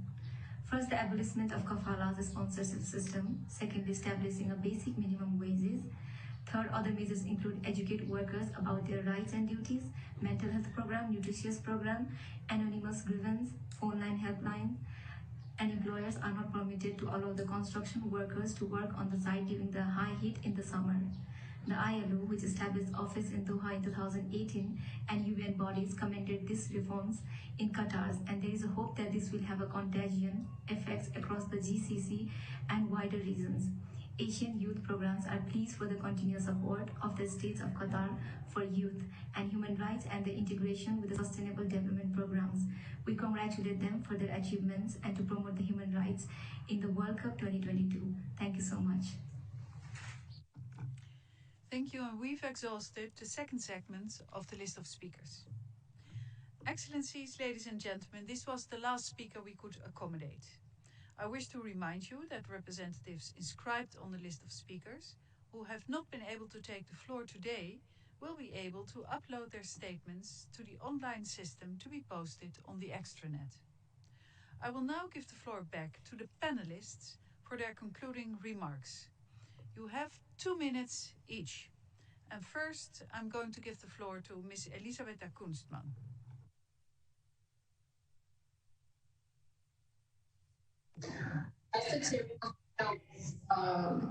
Внимание. Еще раз от себя лично я благодарю Организацию Объединенных Наций за то, что она обратила внимание на вопросы, которые обсуждались в сегодняшней дискуссии.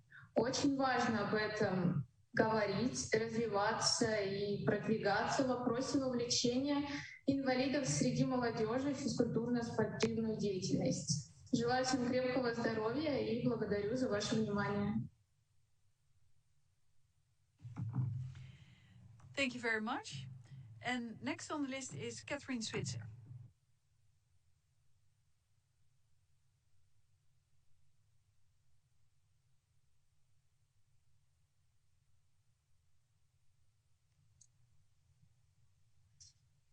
And feel shameful for the rest of your life, or you can do something about it and feel like you deserve a place in this world.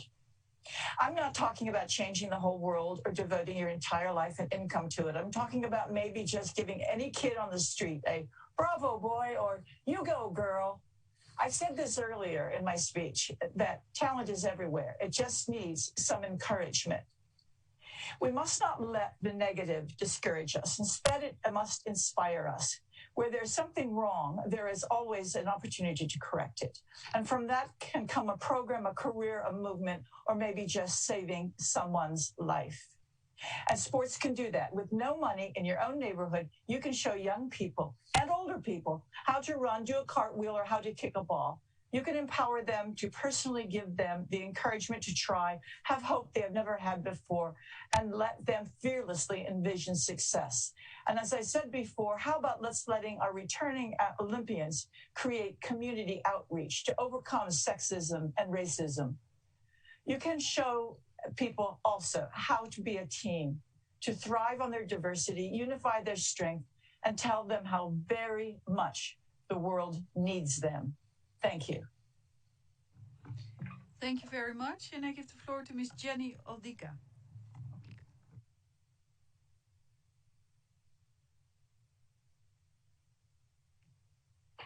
Thank you, Madam Vice President, members of the Human Rights Council, human rights organisations and fellow panellists.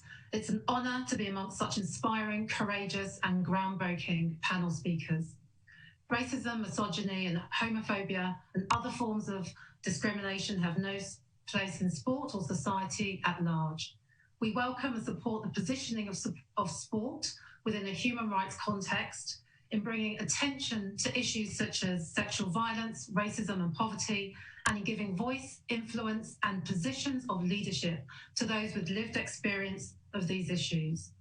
The power of sport is that it provides young people from all communities with a strong sense of positive self-identity and resilience, as well as mental and physical health. Investment in such sports programs and personal development programs will help promote change, particularly in poorer areas. More systemic change comes from strategic and mainstream support for sports organisations that promote inclusion and from collaboration between all types of organisations coming together to make a concerted effort to prioritise these challenges.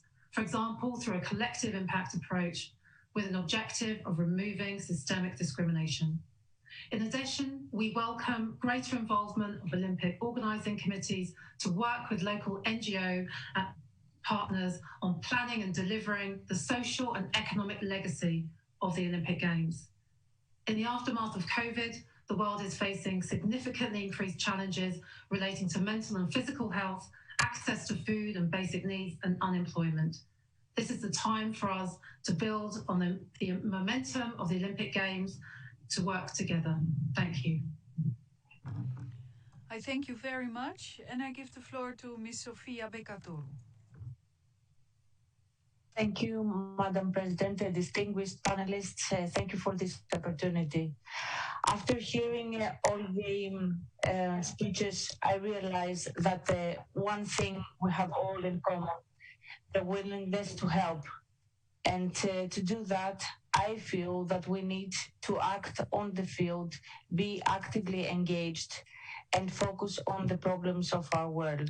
I think sports is a great platform, and all the Olympians can be great messengers and help our society. I believe we have to find ways that actually can make our life more sustainable and the Olympics more sustainable platform, and at the same time help improve the problems of our community and of our society. I think that supporting the human rights, working against poverty are issues that we have to focus very strongly, together with the sustainability of our planet.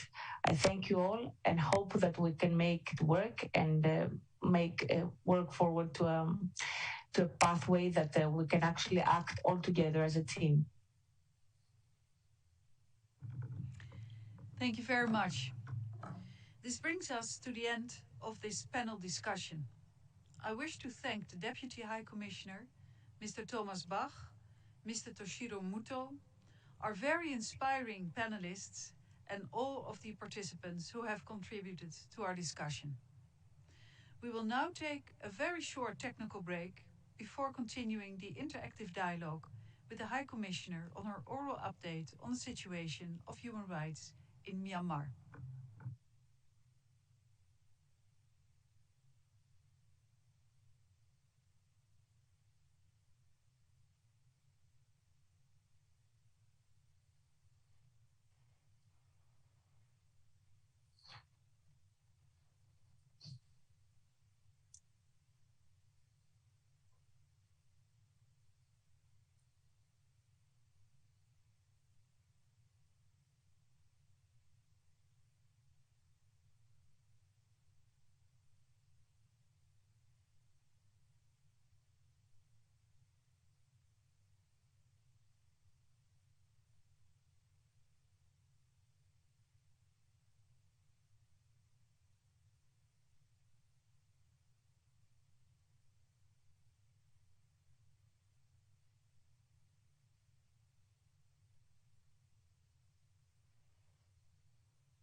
Excellencies, ladies and gentlemen, we shall now resume the interactive dialogue with the High Commissioner on her oral update on the situation of human rights in Myanmar.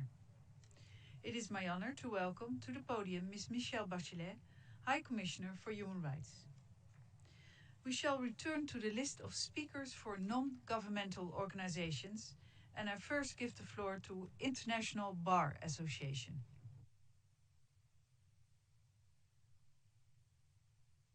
The International Bar Association's Human Rights Institute condemns the violent attacks against peaceful protesters following the military coup d'etat in Myanmar on the 1st of February 2021 and the junta's systematic destruction of people's legal protections.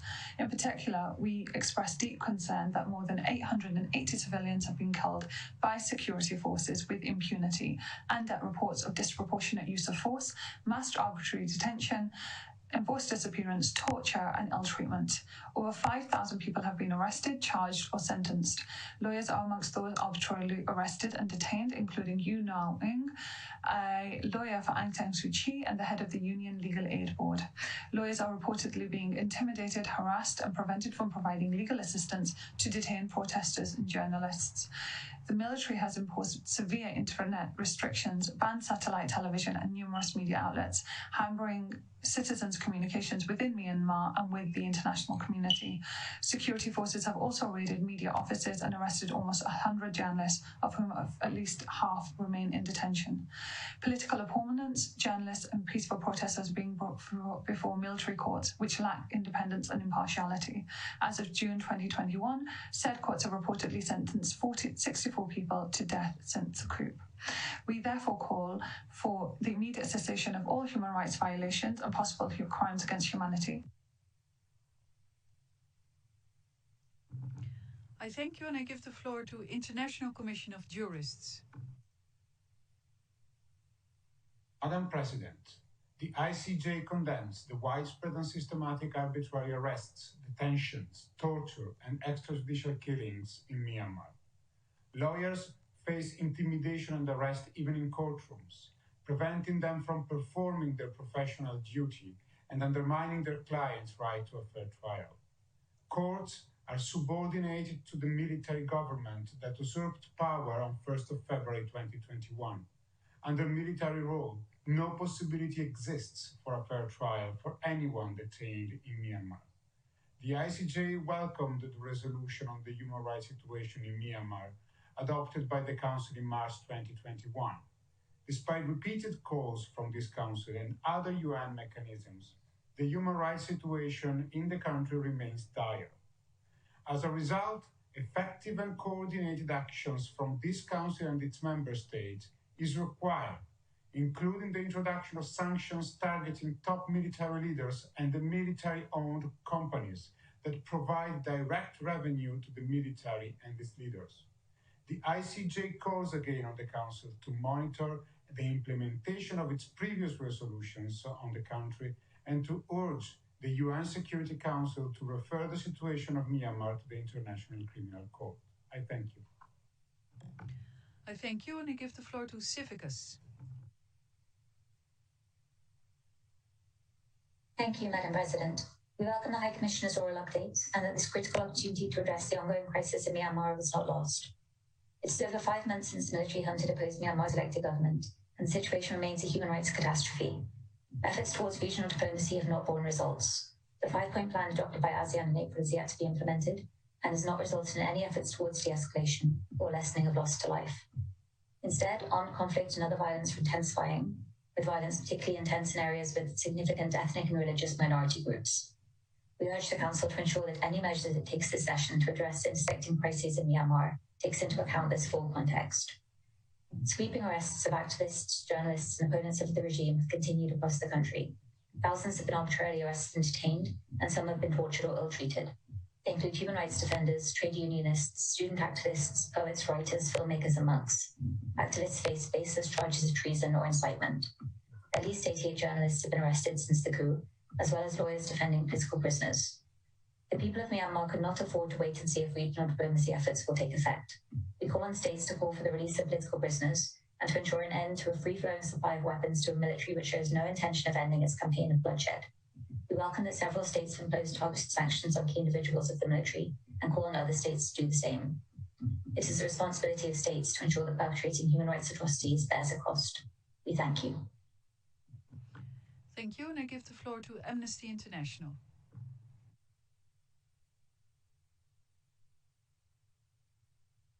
Madam President, the situation in Myanmar is a human rights and humanitarian crisis of staggering scale, spanning the entire country and affecting all communities. The military continues to arbitrarily detain, torture and kill. Humanitarian access remains severely restricted, and experts are warning of food shortages. Clashes between the military and civilians have spread.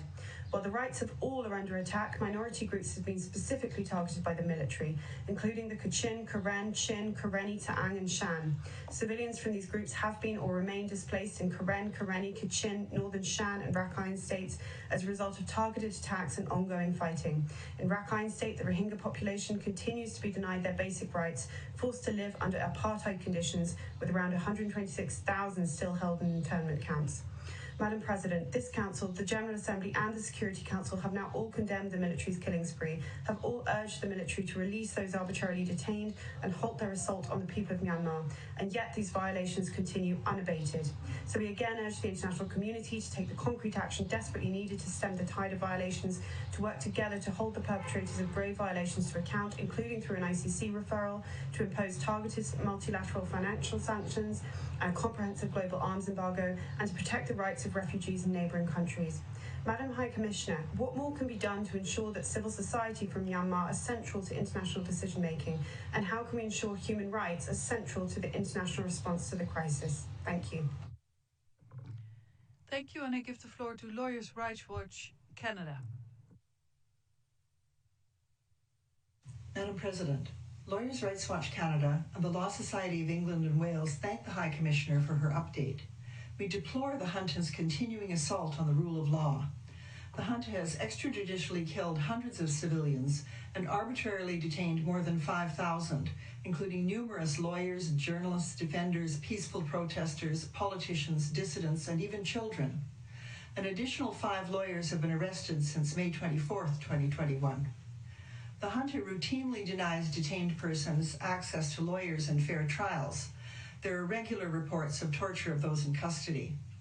While the junta has announced the release of approximately 2,300 prisoners, the junta's relentless attacks on fundamental rights continue to demand urgent global action. We urge all Council members and observer states, including China, Russia, and ASEAN states, to take urgent action to call for immediate and unconditional release of all arbitrarily detained persons, including lawyers and defenders, to support the work of the High Commissioner and special procedures towards the implementation of human rights and the rule of law in Myanmar, and to urge the UN Security Council to apply a global arms embargo and other measures to prevent the junta from continuing its grave, systematic, and widespread violations of international human rights and humanitarian law. Thank you. Thank you. And next on our list is Support Center for Food Developments. Myanmar is committed to regional peace and towards establishing friendly relations with its neighbors and the wider international community through the principle of multilateralism. Myanmar must continue to adhere to independent, active, and non-aligned foreign policy and to uphold the principle of peaceful coexistence among nations. Myanmar is aligned with the UNADP strategic plan and the UNADF and its National Sustainable Development Goals priority of increasing access to peace and justice and combating corruption, addressing climate changes and building disaster resilience, reducing poverty and inequalities, empowering people, increasing women's employment and financial inclusion, and aligning national needs and priorities with improved statistics. Myanmar is committed toward the empowerment and the uplift of all sections of society, including women and children. Women constitute 52% of Myanmar's population. The National Strategic Plan of the Advancement of Women, launched in 2013 by the Ministry of Social Welfare, provides a strategic opportunity to address gender equality and women's rights in the government reforms agenda. In recent years, there have been positive developments towards addressing child labor in Myanmar. Thank you very much. This was the last speaker we could accommodate for this dialogue. I now give the floor to the High Commissioner for her concluding remarks. Thank you, Madam Vice President, distinguished delegates, colleagues and friends. I would like to thank all representatives of member states and NGOs for their concern about the critical situation in Myanmar and the various questions and recommendations that were made. Let me try to respond to some of the questions. Ireland and the Netherlands asked what the international community can do to support the ASEAN initiative and increase dialogue among all parties. I have engaged closely in the past month with almost all the ASEAN member states.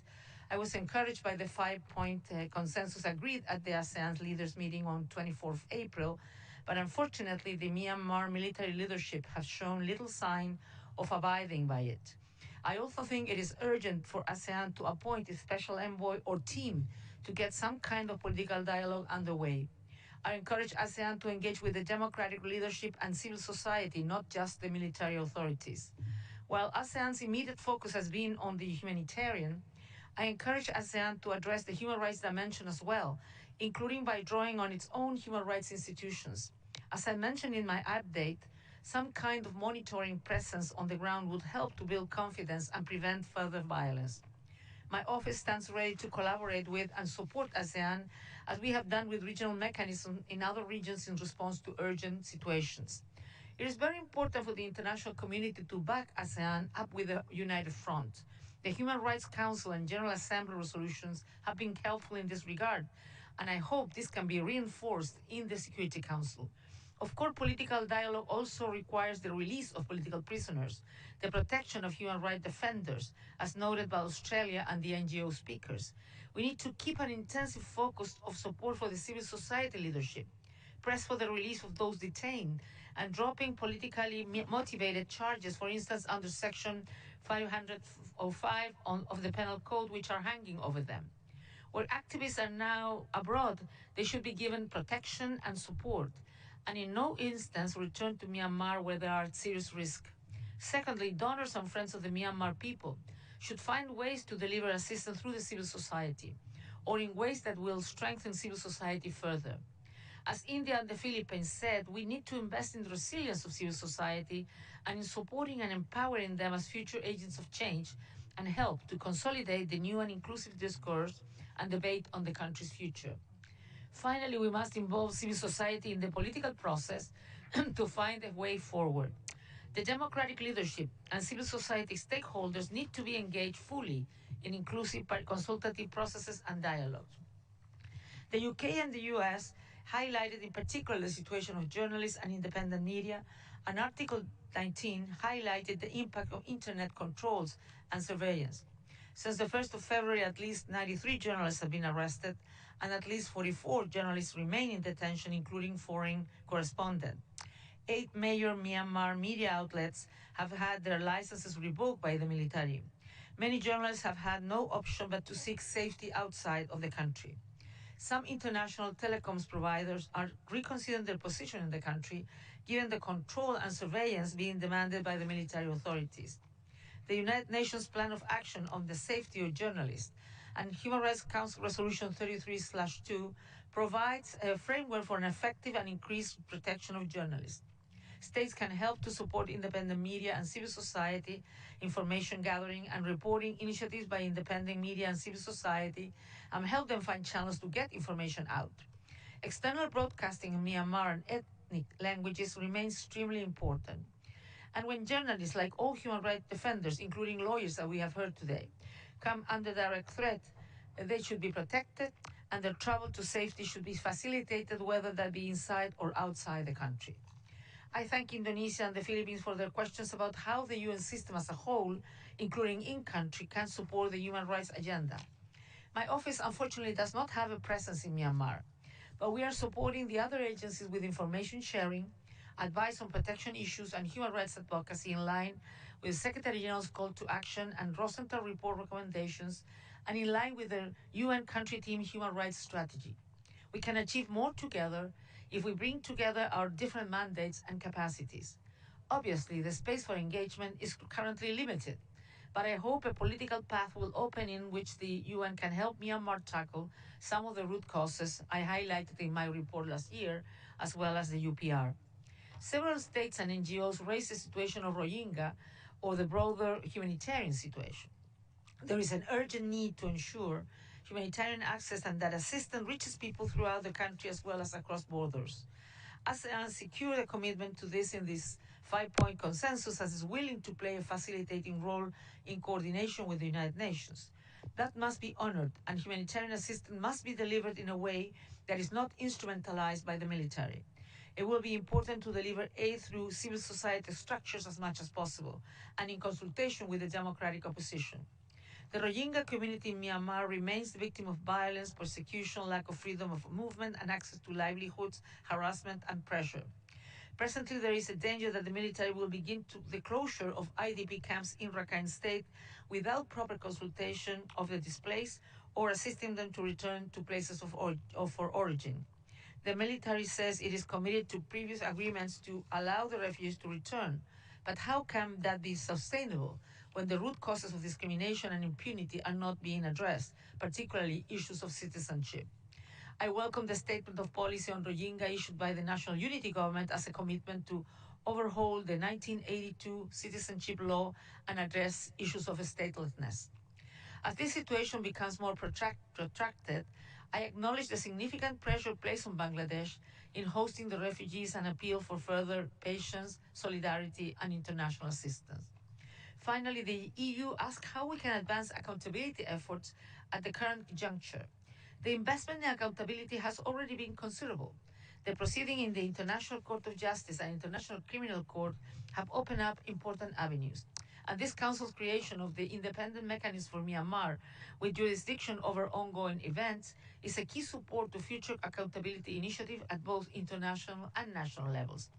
I welcome the National Unity's government acknowledgement of grave violations against Rohingya and others and commitments made to accountability, including to cooperate with the ICG process and the MMIMM.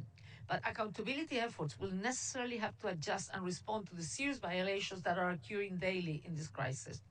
There can be no sustainable solution to the crisis without a fundamental change in the military's role and full civilian control of the military. I also note in that regard the steps taken by a number of states to impose restrictive measures against individual military officials for their roles in respect of the current crisis. For that reason, it is important that accountability remain part of any political process and be advanced through a combination of international justice and transitional justice measures. Proper documentation efforts will be critical to those efforts, and my office is focused on advancing this. Thank you, and be assured of my office's continuing a high level of focus and action on the situation of Myanmar. Thank you, Madam Vice President. Thank you very much, High Commissioner. This brings us to the end of this interactive dialogue, and I wish to thank the High Commissioner for her participation in this interactive dialogue.